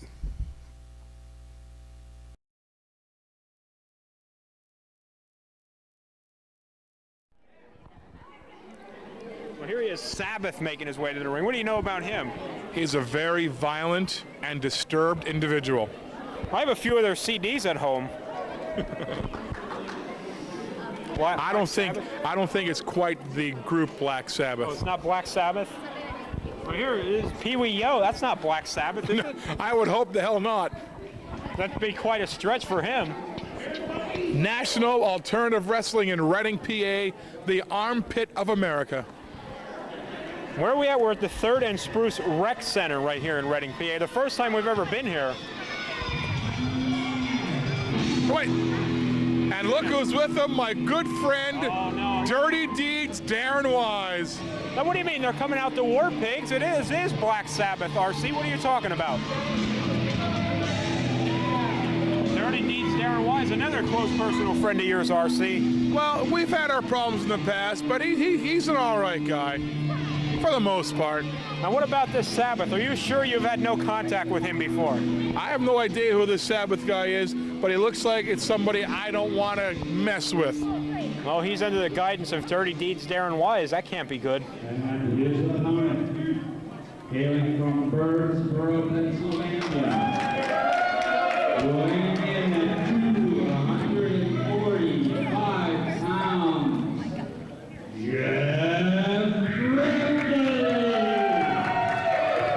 Here's the man you picked to win the Battle Royal earlier on, Jeff Grippley. Any guy that wears fishnets as wrestling tights cannot win a Battle Royal. You picked him as one of your favorites to win. Is this like one of the ex-Chippendales or what? I have no clue what the past of Jeff Grippley is, other than he's been a wrestler for many, many years. Does he dance over at Al's Diamond Cabaret? RC, I never went over there when it was men's night. I'm sorry. Now, see, I know that Jeff Grippley and Dirty Deeds Darren Wise have a past. Well, they certainly have. Now, what's this, Dirty Deeds? I find it hard to believe that Dirty Deeds is going to talk. Shh. Let the man talk. For the people here that may not know, we have a long history, brother. Well, that's what you just pointed out, RC. In this situation, because of that history, I put your ass out of this business. Yes, he did. Yes, he did. I thought it was year and a half. I thought it was Abdullah the Butcher. Year and a half. So you're back, and I didn't count on that. But the situation is, you're back here tonight for this one match, and that may be it. This man right here is going to take you right back out of the professional wrestling action, but, well, you know, Greg, you know damn well I can do it myself if I wanted to do, so you don't even need to ask that question. You know that. I've seen it happen many times. You know that, boy. And I'll let this guy do my dirty work, but, hey, listen up, you might want to hear it. Here's what you're going to do. We're not only going to beat you tonight, but we're going to humiliate you, and the way we're going to do that, this man is going to wrestle strictly by the rule book. You understand me? You're going to show Jeff Grippley you're going to have no excuses, no room run, no... Yes, that's right. Strictly by the rule book tonight. That's right. Are you done? Out of the business. There you go. Amen. I like to see that. It's about time. Okay, well, we'll see how long that lasts. I have a feeling it's not going to last very long. that Sabbath doesn't look like he's much of a scientific wrestler to me, RC. If he's under the guidance of Dirty Deeds Darren Wise, then he has all kind of styles he could wrestle. Well, the Jeff Grippley now posing says that's for Dirty Deeds Darren Wise. I don't know what's going on there. Well, they have a problem with each other in the past. That's painfully evident, Daredevil. It is, because... have you said my name yet? Dirty D. Yes, I did. I've called you RC. All right, just so everybody knows that there's watching. Okay. God. Well, here we go. Two men. Now, what's Jeff Grippley doing? He throws his armband now. Or threw something at Sabbath. Go behind by Grippley into the ropes. I bet you Grippley's the first one to cheat. Well, that remains to be seen. A clothesline by Jeff Grippley. Now, that wasn't very scientific, was it? That's a perfectly legal wrestling move, RC. I thought we talked about takedowns and stuff like that if you want to be like scientific amateur style. Well, no, nobody said it was going to be scientific amateur style. They said it was going to be by the book. Now look at this. He's calling for a test of strength now. I don't think that'd be a smart move on Grippley's behalf to go for it. More bad news for Jeff Grippley. He has a runner in his fishnets. I'm not looking that closely at him, RC. I'm just telling you, I'm a broadcast journalist, and he has a runner in his fishnets. Thanks for pointing that out, RC. We surely appreciate it. Could the camera zoom in at his runner so it doesn't sound like I'm some sort of idiot? You sound like an idiot no matter what, RC. Cheap camera work around here these days. Look at this test of strength in the ring. There you go. Look at that right there. Perfectly legal knee. You can do a knee. It was legal, RC. A bit questionable, but it's legal. Who is the master of the strength right now? Looks like Sabbath, baby. Get on the crazy train. Ride the crazy train. He actually came out to War Pigs, not Crazy Train. Oh, whatever. They're all the same, aren't they? Drop kick, totally illegal. Totally illegal. What's illegal about a drop kick? He drop kicked him to the throat. You can't do that. Oh, it was his chin, RC, not the throat. Dirty Deeds Darren Wise a few years ago broke the leg of Jeff Grippley and put him out of the sport. I told you that. No, you didn't say he broke his leg. You said he put him out of the sport. Doesn't matter how he did it. He put him out of the sport. Dirty Deeds Darren Wise has Jeff Grippley's number, and now he's going to take his knowledge and put it into Sabbath, and now Sabbath will do his dirty work. Dirty Deeds Darren Wise, he doesn't have to get in the ring and touch a Jeff Grippley and play with his fishnets. He doesn't have to do that. He's more of a man. He gets Sabbath to do it. Are you done now? Are you done preaching the laurels of Dirty Deeds Darren Wise? I'm just telling you what the facts are. Why doesn't he get in there, RC? Who? Dirty Deeds. He doesn't have to. He has Sabbath to take care of his dirty work. Now, the last time I talked to Dirty Deeds Darren Wise, he told me he was a 27-time Cruiserweight champion. Yes. Does that have anything to do with the Cruiserweight title that's going to be decided later on tonight? No, it does not. That's a different Cruiserweight title. Different one. But if he was wrestling here, he'd win that one, too. Would that make him a 28-time Cruiserweight champion? So you could count. Way to go, Daredevil Dave. Okay, well, that's very good. Now, who's he shaking hands with? Who's that photographer? Now, look at this here. Jeff Grippley sends Sabbath into the rope, duck under by Sabbath, off the rope, but he's met with an elbow by Jeff Grippley, sends him down to the canvas. Little questionable. Might have been around the throat area. It was nowhere near the throat area. It was in the chest. Now, look at this. He's going after... He should be disqualified. Dirty Deeds, did he do anything? No, Dirty Deeds was standing at the ringside. I'll agree with you there. Just checking. Just checking. Okay, very good. Very good, RC. See, right there, Sabbath gave him two big stiff forearms, and Dirty Deeds said, no, let's do this the right way. And a beautiful textbook suplex right there by Sabbath. Takes Grippley down to the canvas. He's going for the cover now. I think Grippley's too close to the ropes. Did you try the hamburgers during intermission? No, I didn't. Like hockey pucks, don't do them. Okay, thanks for pointing that out, RC. I wasn't planning on having any anyway. Rake of the eyes by Shockwave. Now see, but Dirty, look at Dirty Deeds. Look at Dirty Deeds. Clean. Up on the apron. He shouldn't be up on the apron. He's telling his man, Sabbath gets a little overzealous sometimes. He just wants to make sure Sabbath knows it's going to be clean. He has to do it the right way. Well, there, Sabbath missed with an elbow there. He didn't do that the right way. Hey, no one's perfect, except for RC, but no one else is perfect. Of course. If I would become a manager, I'd be pretty goddamn good. Is that what you think? Why don't you become a manager then? No. Maybe Jeff Grippley could be one of your first proteges. I would never want to manage Jeff Grippley. Never. He has control of this match. Look at that. Look at that, RC. He's working over this man in the ring. I make it a rule never to manage a guy who wears Brutus the Barber Beefcake's tights. Brutus the Barber Beefcake. Well, you're really dating yourself there, my friend.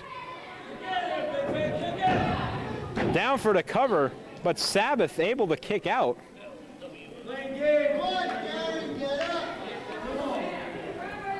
Jeff Grippley drives the knee into the back of Sabbath. Wasn't very scientific.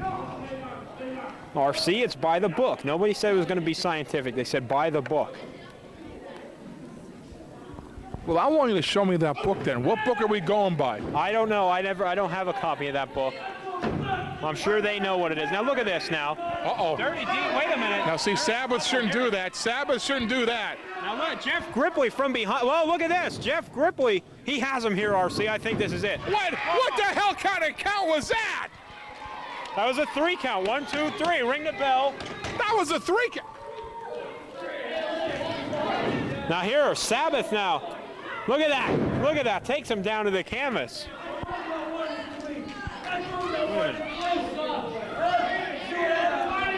Oh, now look at this. There's major problems here with Sabbath, and here's Hollywood Vince Bono up in. What is he sticking his nose into this for? What's Sabbath doing? They're working over Dirty. That ungrateful son of a. RC, watch your language. Oh, look, there goes Yo-Yo. Vince Bono's kicking everyone's ass. Maybe you should get up there. He'd kick your ass too. Jeff Grippley's kicking Vince Bono's ass right now. What's going on with Sabbath? What about Dirty Deeds, Darren Wise? Hey, now there goes Sabbath on Darren Wise. There goes. Are you okay? Here, do you want to drink? Is this the Battle Royal again? I don't understand this. Who's with who? Who's with who? Well, Jeff Grippley's in the ring by himself. Now Darren Wise has beat up a fan, I think. No, it's Vince Bono. I thought it was some small kid. Look at this. Now, what? Wait a minute. Now, what? Now Jeff Grippley's in there. What? Grippley and Darren, they're what are they, buddies again now? You have something to do with this, RC. Sabbath is in with Bono. Dirty Deeds in the ring with Jeff Grippley. The ring announcer's drunk. You're an idiot. What's going on? Well, Jeff Grippley wins this match. Dirty Deeds Darren Wise in the ring with Jeff Grippley. Vince Bono's out with Sabbath.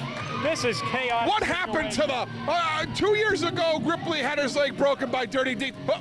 They're gonna go at it right now. Get him, Darren, get him. Break his leg again. Break his leg again. Put him out. Maybe Dirty Deeds broke his leg and he covered all. Wait, see the sucker job. Wait, he set him up right here. He's setting him up. No, he's setting him up. I don't think he's setting him up. Sucker punch him. Sucker punch him. Hit him, Darren. Hit him. Are you a commentator or are you some spectator yelling in the crowd? Wait till you see this. I've seen this many times by Dirty Deeds Darren Wise. He's a master of this. He's really milking it. Master at what? Baiting people? Yes, he's a beauty. Great performer. Get hit. He's gonna sucker him. He's gonna probably hit him below the belt. Oh, here we got the microphone now. What is he gonna say?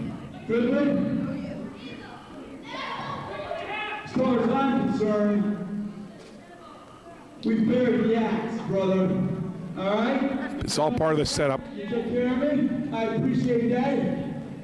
Over the years, we might not like each other, but I know I had a hell of a lot of respect for you, and I also know you had a hell of a lot of respect for me. And I'm telling you right now, my hand is here, brother. He's gonna hit him. Hit him. Go ahead. Hit him. I've seen Dirty Deeds sucker a lot of people with this. He said they made up, RC. The hatchet has been buried. Now look at this. You're gonna fall for it. Watch this right now. He's gonna hit him right. No. Here comes a clothesline right. Any minute now, he's in a clothesline. Right now, he's in a clothesline, isn't it? Here comes a big belly-to-belly suplex, right? He's asking for a chair. No, he's got the microphone. He doesn't have a chair. Anybody else want a piece of you? I'm there. Bring them on. He's going to go get a chair right now and go in the ring and hit Jeff Grippley with a chair. Oh, he's walking to the back, RC. We've seen a... Wait a minute. Well, I guess Jeff Grippley and Dirty Deeds Darren Wise are now working together here in the NAW. Nah. Well, that can't be. I can't believe it either, RC. This is... You never know what's going to happen here. Well, if that just happened, I want what the ring announcer's drinking. Well, you have to go up and talk to him. Someone tell the Chippendale to get out of the ringside. Well, we have the next matches ready to go here. Well, here we go. The Tag Team Heavyweight Championship. Call me a winner right now. Assault and battery, right off the top, right off the... Is that what you're thinking? Assault and battery, huh? Assault and battery.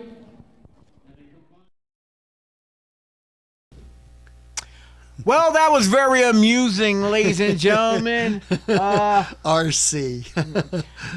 He's a real he's a real one. He got that gift of gab. Yeah.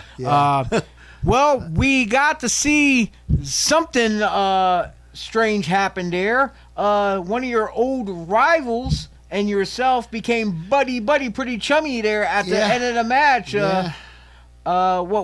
What happened? Can you fill me in? I mean, me and Darren came into the business pretty much, I guess, around the same time, and we've butted heads quite a few times. And like I said, and like as time went on and we got older, we kind of put our past differences aside. And like I said, we when he got attacked like that, I'm like, you know what, that's totally uncalled for. Yeah, and from it's what like, so.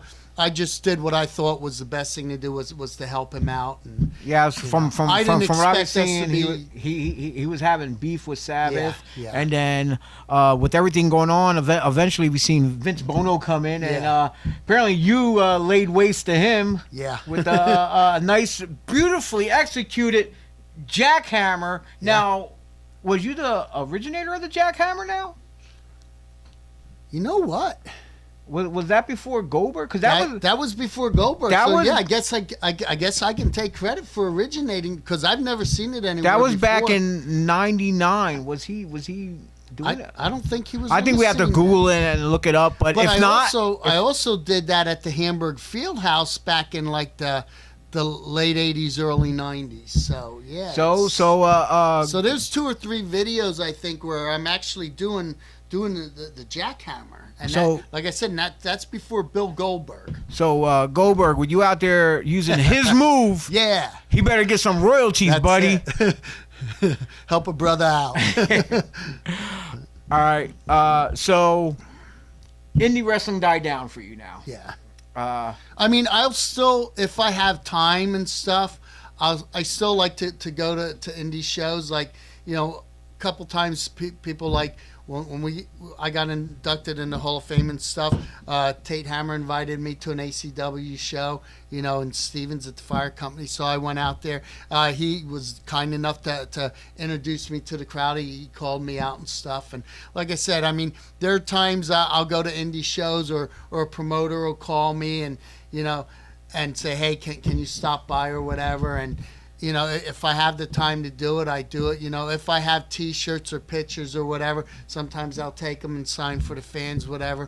But, usually when I show up, the promoters are usually nice. They'll sometime during the show, whatever, they'll introduce me to the crowd. Sometimes they'll call me up into the ring. It's like, I mean, you never know what to expect. But yeah, as far as I was getting to saying indie being over is pretty much in-ring working. As far as my wrestling, I'm pretty much done. I mean, I shouldn't say I'm officially done, but if I do anything, it might be like a battle royal or something, or I might wrestle like a new guy. But that's when you get hurt, though. So besides making appearances at shows, once in a while, when it pops up. What are you doing with yourself nowadays, though? Just pretty much working the racetracks. I own a Harley Davidson, so I'm out on that as much as I can during the summer. I mean, that clears my mind. I mean, when I'm on that, I'm at peace. There could be explosions. I'm at peace on that thing. So. You know what's funny though is what people don't realize that is like when you say you used to wrestle, and then when they see you working a 9 to 5 job, Yeah. especially when they come across you, it's just like, dude, you used to be this, and now you're either you're detailing a car, you're a chef somewhere, or whatever. Would you lighten us up on some of the work that you currently do? You don't have to get into details. Yeah, I've been doing security the past couple of years. I mean, even when I wrestled, I was always bouncing at bars and nightclubs. So it's something that comes natural. That's almost like being hands-on. Yeah, I mean, I see myself working till I'm into my 70s. It's like I'm the type of person, I always got to be doing something. You know, it might not be a physical job, but who knows? Maybe I'll be a Walmart greeter or something. You know, I want the little yellow sticker, smiley face. Yeah, you know. But it's like I'm not one to like sit. But I'm still single. Yeah, I mean, who knows? Down the line, if I meet somebody, you meet a female security. Exactly. Yeah. So and it's like, all right, maybe I'll slow my life down a little bit, but until then, it's like I always want to keep active. I always want to keep working out and try to keep myself in shape and everything. Now, from my understanding, sometimes you do events like with COVID right now, they're not really doing them. Like you would do security events for the arena down in Reading. Yeah. And actually, I'm working Sunday. They're doing a cheerleading thing. So. Well, I was gonna say there's a lot of times where WWE came to town. Yes. And you mentioned before that they would put you like at ringside or sign people in, greet them, because they figured since you once did it before that you pretty much know everybody, which is it's not true. I'm like, okay, just because you did it doesn't mean you know everyone, but they take the respect that you know their world. Right. So as a security guy, and you being a part of that world, you know how to address them. Right. You know how to work. Like other security guys would be like, "Oh, I'm your big friend. Can I get I get a picture? This, that." But no, you keep it professional because you know how that world works. Plus, they're like not just with wrestling, but like the groups and acts that come in, like the rock group Kansas, or we're not allowed. Like Kevin Hart was in there. Yeah. I walked him to his tour bus and stuff. He thanked me for and even though he had his entourage with him, he thanked me for watching out for me, which I really respected that. But it's like we're not allowed to get pictures and taken with them and stuff. But there were a few of the old time WWE guys that did remember me, and they're like, "Oh my God!" Now the old time WWE are really the guys working behind the scenes as agents and stuff like that. They're behind the scenes, And I mean, and when the big show came in, I said to him, I said, "Hey, Paul, I was one of the original guys at the Monster Factory and something." He said, "Oh, really?" And then they had me like ringside, and after his match, he came by and he like patted me on the shoulder and stuff, and like one of the ushers, she goes, "You're not a small guy." She said, "But when the giant came up and patted you on the back like that," she said, "you look like a midget." Yeah. I know you mentioned a story earlier. I'm gonna put this out there because before we recorded this, we were actually on another show earlier.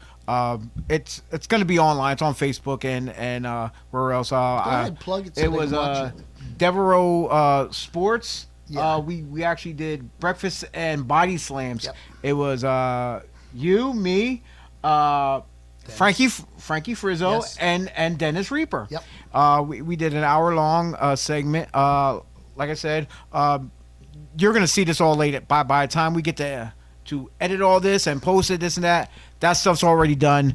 But you mentioned when about the Usos. Yes.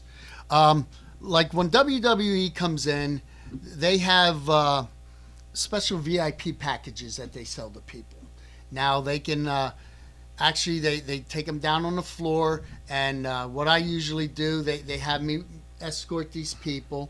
They actually take them up behind the Titantron and stuff. Let them walk through the curtain. Let them walk down the aisle, and then they let them get up by the ring and have a picture taken. At ringside, They usually have a belt there that they can throw on their shoulder or whatever. Or a lot of times these people will buy the belts that are for sale at the arena, you know. But they actually, I was standing there and I'd send people down one at a time or whatever when they were ready. And I had a couple of my coworkers are like, hey, bring back memories. And I'm like, yeah. And anyways, once they were all done with that, we took them to a room in the back, a conference room, and they would, whatever wrestlers arrived or whatever, because they all get there, show up at different times. Some of them even miss their flights or whatever. But anyways, they looked to see what wrestlers were available to come for the meet and greets and stuff. And they actually brought the Usos in. And they did the meet and greet with the people. They can get autographs or their pictures taken with them and stuff. Well, as they were leaving, you know, I told them, I said, you know how to get back to the dressing room? They're like, yeah. I said, I just wanted to tell you guys, I actually had the honor and privilege of wrestling with your grandpop and your pop. And they both, I expect them to say, oh, cool, you know. It's like they both, in unison, like, put their hands together, bowed down, and said, much respect to you, sir. And I was like, wow. And you know, it's like, and from our experiences, that is a family full of respect. Yes, for them to show me that respect, it's like, and I'm like, again, I'm like, who am I, you know? But it's like, yeah, it's. Yeah, I apologize for me having my phone here. I was just trying to remember everything, names and stuff like that.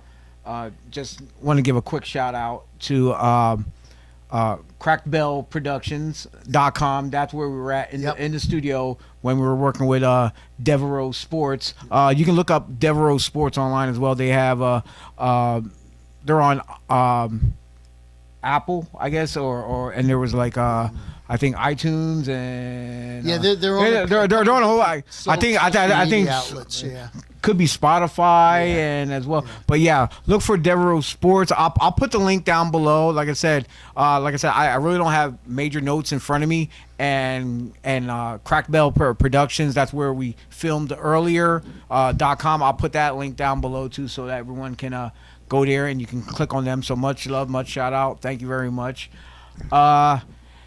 Now, Jeff, you were mentioned earlier, but we didn't get into it, okay? Because we already said about you being at the Cauliflower Alley Club. Yes. And I'm a lifetime member with them. And you also slipped in along the way about being part of the MPWA Hall of Fame. Yes, they a couple years ago they started it's called Mid-Penn Wrestling Hall of Fame. There was, I think, 6 or 7 of us that were inducted into the Hall of Fame. Me and Mark Mest, my cousin Dr. Johnny Wildside, Shatter, Rock and Rebel was inducted into it. Bill Apter was inducted into it. And actually, and Nurse Vanessa was Dr. Johnny's Wildside's valet. She was inducted into it. So they had like a big banquet and everything. We got plaques and all that. We actually had Nikita Koloff and Lex Luger were in attendance that night as well. So wasn't McFoley there too?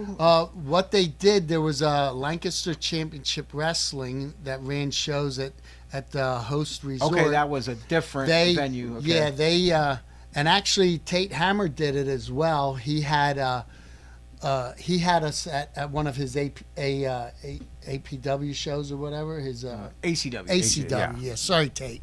Too many concussions. But he had us at one of his shows, and he brought us out and introduced us to the crowd and all that. And like I said, and then I think it was the next night or something like that, we were at the Lancaster Host Resort. They did the same thing. They and Mick Foley was in attendance there that night. They brought us all out, and introduced us to the crowd and stuff. They had confetti going, and stuff. It was pretty nice. Well, Jeff, I want to thank you for sitting down. And, not a problem. It's my honor and privilege. Telling me about the young Jeff Evans, who and a lot of people never knew my real name. Who grew up to become the high-flying heartthrob Jeff Grippley, who became Grip at the turn 2 at Grandview Speedway, and now a man who I admire so much for having part in my own success. Don't get me choked up. And being, I got it, man. It's getting much, you know. But you know, not a lot of people give credit to the guys who came before them. And like I said, I mean, I don't consider myself anybody special. I consider myself a normal person. You know, I have no. You know, people might see me and like I've been to places and they're like, that guy's a wrestler, and it's like, and the kid's afraid to come up. Dude, go up and talk to him, you know, and then I'll be like, yo, buddy, what's up? You know, it's like, you know, but it's like people, I guess, get intimidated or whatever. But to me, like I said, to me, I don't consider myself anybody special or out of the ordinary or whatever. Yes, some people throw the legend or Hall of Famer or icon or whatever. I mean, I appreciate it, but I don't consider myself that. Like I said, a lot of people say you are, but guys who I stay humble. Exactly. Guys who have something where they instill in others to make them better, and that's what you did for me, Right. and did some others. Yeah. I don't know how much more you did for others. I don't know how less. I mean, you did for, I've like, helped, but you touched somebody in some appropriately, I hope. Yeah. but yeah, you made an impact into a lot of people's lives, and not a lot of people probably acknowledge you or tell you. But on behalf of everyone who does, like at the Monster Factory and stuff, you know, I got in the ring. I was working with guys like Raven and Chris Candido and stuff. You know, them guys went on and signed big contracts. You know, I didn't, but I mean, even though I was there, I never signed it. But you know, do I regret it? No. If I had to live my life over again, would I change things? Yes, but I'd probably keep the same path that I lived with this life. Okay, it sounds good. But I believe time is up. We talked about a lot here, and any promoters out there, if you have Dave doing your sound system and stuff for your shows, if I'm available to tag along and you want me to come along, I'd be more than happy to. Did you hear? To show up. Did you hear what he said? You hear what he said? He called me Dave. Oh, gee, sorry. No, I got it. No, it's all good. You know, no, there's too many. I've always known you as that, though. I mean, we've been friends for what, 30 years. Thing is, there's too many guys that I know that's named Dave. Yeah. So I don't mind being called Chio. It's like it's like close friends and family call me by the shoot name. Yeah. Just like we mentioned how nobody knew mine. Yeah. It's just there is life beyond wrestling. Right, exactly. We do have real identities, and I'm experiencing that right now. So, for Chio, aka Dave Valentine, and Jeff Grippley Evans, which I'm on Facebook as. Yeah, so, hit him up. Like people I went to school with or whatever, they'll like. Jeff Evans. Well, my picture comes up. Now wrestling fans, Jeff Grippley, my picture comes up. So it's like it's best of both worlds. Yeah. You know? So so fans, like I said, I'll put links down below. I don't know if you want me to put your Facebook link, but you already blabbed it out anyway. Yeah, it doesn't matter. It's like, I hit him up, say hi if you got links. Yeah, I'm constantly getting Facebook friend requests every day. So yeah. Send him the videos and stuff. Look for DVDs, shirts, whatever links that he might have until the book comes out. If you have a chance to make it to one of the Cauliflower Alley clubs. Last year, due to COVID, Hopefully, they it was supposed to be in April. They rescheduled it for September, which was around my birthday. And they canceled that due to COVID. Then it was supposed to be April this year. They canceled it. Now they're trying for September again. So okay, well, if you make it out to that, and you stop by the table and you see him, and he has any of the merchandise, support the indies, support and respect the vet. Buy the merch. Well, once again, we're out of here. You can check me out online at BodySlams.pro. Like, share, comment, subscribe. We're on Facebook, Instagram, YouTube. The video's out there. Even follow us on Twitter as well. Like I said, BodySlams.pro, and we will link this video up to there. So, do you have any final words? Nope. Just thank you for having me on here. I enjoyed it, and it was great spending the whole day with you and stuff. So, oh, he spent the day with me. All right, folks. It wasn't a day. All right, cut it out. All right. Well, anyway, we'll see yous at the matches. So long. Bye-bye. Thank you. That worked. That was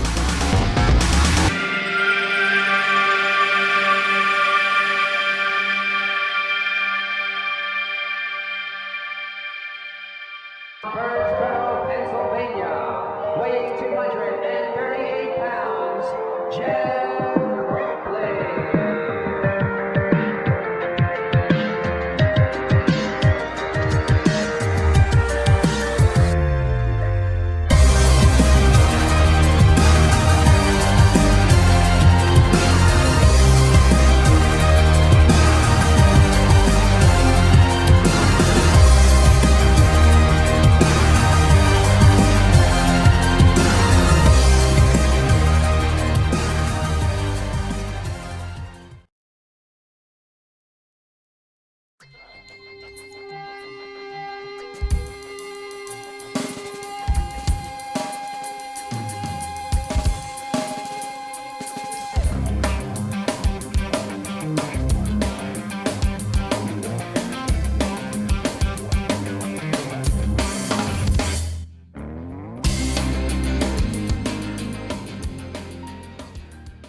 Well, the Cauliflower Alley Club started in 1965 by a wrestler, actor, humanitarian named Iron Mike Mazurki. They called him the Ukrainian Giant. He was a wrestler that went on to make over 200 movies, including 6 or 9 with John Wayne. A very fine guy, very big humanitarian. He started in 1965, and at that time it really started for the boys that were coming in to work the Los Angeles territory on Wednesday night. Wednesday, they would all come there first for lunch. It was wrestlers only. The club for the first 15, 18 years, you had to be a wrestler, boxer, movie, or stuntman to even be considered for the club.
Even I am impressed with that introduction. Now, what would you like to know? Most people don't know what the Cauliflower Alley Club is. It's a group. It's the largest 501c3 charitable organization in the industry. There's about 1,000 active members. There's been over 8,000 members worldwide. I remember when they had it in Los Angeles, and it was strictly wrestlers only. I met a whole lot of people in that Cauliflower, Archie Moore, all the other fighters and all that stuff like that. I met everybody. Well, my experience in cauliflower started way back in 1982. So far, my experience has been, really overwhelming. I won the NWA World's Heavyweight Championship against Kojima at Cauliflower Alley, so it's always going to have a special meaning to me. I love this place. It's a big family, and family is so important. It's such an important thing. I would hope people anywhere and everywhere in wrestling are part of Cauliflower Alley. To see all these folks and to know what the Cauliflower Alley does to help the people who need, the wrestlers who are in need of health or whatever it is, if they've fallen on hard times. It's just a great organization to support. It's a great event. It's fun. And I'm going to do it every year I can for the rest of my life. I was introduced to the Cauliflower Alley Club back in the 1990s when they honored my friend Charlie Smith. I came out, that was my first visit here. I fell in love with it. I saw guys that I had not seen in years. I met people that I had never had the privilege of actually seeing face to face. You know, this is a phenomenal organization. I'm not one to generally go to Fan Fest. I never did Fan Fest or anything like this. Of course, I knew of the Cauliflower Alley Club, and I'm thinking, always knew of it. I love Las Vegas. I think it's a fine club. I've been coming for years and years. I like it because I keep coming back. Well, this Cauliflower Alley Club was set up for one main purpose. Was most of these wrestlers and boxers, they don't wisely spend their money, and they get sick and all that. And we like to help them. We like to make up money for them. One of my previous actually the first manager I ever had, he comes here. He talked me into coming here, and I actually enjoy this. It's a really nice setup, and I plan on coming back again. I love Cauliflower Alley Club. It's a great place to be, great place to hang out, to meet new people, to meet new promotions, to get to know new faces, and old faces get to talk to them again. This is my first experience, and I'm loving it. I'm really enjoying myself. It's the first time being in Las Vegas, Nevada. I love it. I came down here from Iqaluit, Nunavut in Canada to attend the event, and so far it's been excellent. Seeing big influx of WWE now. There's a lot of TNA wrestlers here, for example. A lot of first timers. Next year's our 50th, so it's going to be perhaps the biggest. And I have made it a part of my life. I look forward to this week every year. And coming to something like the Cauliflower Alley Club, getting involved in something like the Cauliflower Alley Club, I think is a necessary. And it's something that I'm going to try and rally the younger generation to get involved in this. Let's not let our business flounder. No, I think we can build it up. We can build it bigger, greater, because the older guys are, passing on. They're leaving us, and to see it deteriorate anyway, or heaven forbid, finish. I think that would be the end of the wrestling business. I know that they've helped wrestlers that have been in need in many ways, and I will be a lifelong supporter of Cauliflower Alley Club. They're a great group. There's been so many people in this business that I've known that aren't here anymore. So we come here every year and get to connect and renew everything and meet new people, because there's always new girls and guys getting into the business, and they took me in, just like I'm one of the guys, which I was, but it had been a long time. So we started attending on a monthly basis, and it was fun to be able to see. You were running to actors, boxers, and wrestlers, all get together and mingle and exchange information. Maybe an actor trying to, maybe get some information to be able to work on a new commercial or maybe a new project or whatever. It was a good place to network, and then I started attending the banquets, the yearly banquets in Studio City. So on and off throughout the years I've been involved with it. Guys from all over the country who still had a passion for their fellow workers, guys that they, went against night after night, and had a bond and a brothership. It didn't matter if you were a good guy or a bad guy, you still worked together. You were still my brother. And we loved each other, and that's the way we survived back then. And now, that I'm, come to the Cauliflower Alley Club every year, it's not only great to see those guys, but it's also great to see and mingle with the fans who watched you over your career, and they can tell you more about your career than you can remember. I would do anything for this club. I like the camaraderie, and I think as far as the young talent coming up, if they have the passion and the want to come and they can learn more sitting around with these veterans, and listening to their stories than working the same indie guys they work once, twice a month. In order to succeed in this business, I think you've got to have a passion for it. My family was the wrestlers. That is still my family. That is the greatest family you can ever have. So that's why once a year we can go to Las Vegas, Nevada, or Nevada, if you will, for the CAC. That's caulifloweralleyclub.org. Did I mention caulifloweralleyclub.org?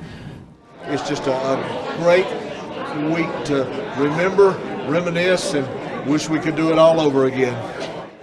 Well, the Cauliflower Alley Club, I've been coming since I think 1995, somewhere along there. It's really a good organization. It helps you get together with the boys that you was on the road with back years ago, and you get to see a lot of them. And if it wasn't for the Cauliflower Alley, you wouldn't see a lot of them ever again after it was done. The largest philanthropic organization of professional wrestlers in the world, where you will see and meet and shake hands with your heroes, those people you've known growing up. And there will be 400, 500, 600 or more of those people. That's my family. And we hug each other. And we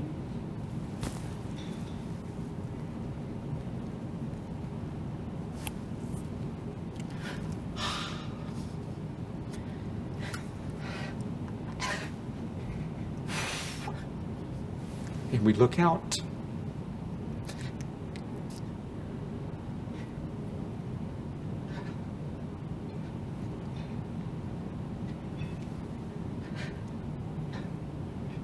And we see who's not there. Who we lost over the last year. And it reinforces shaking hands and hugging with our wonderful brothers and sisters, this family.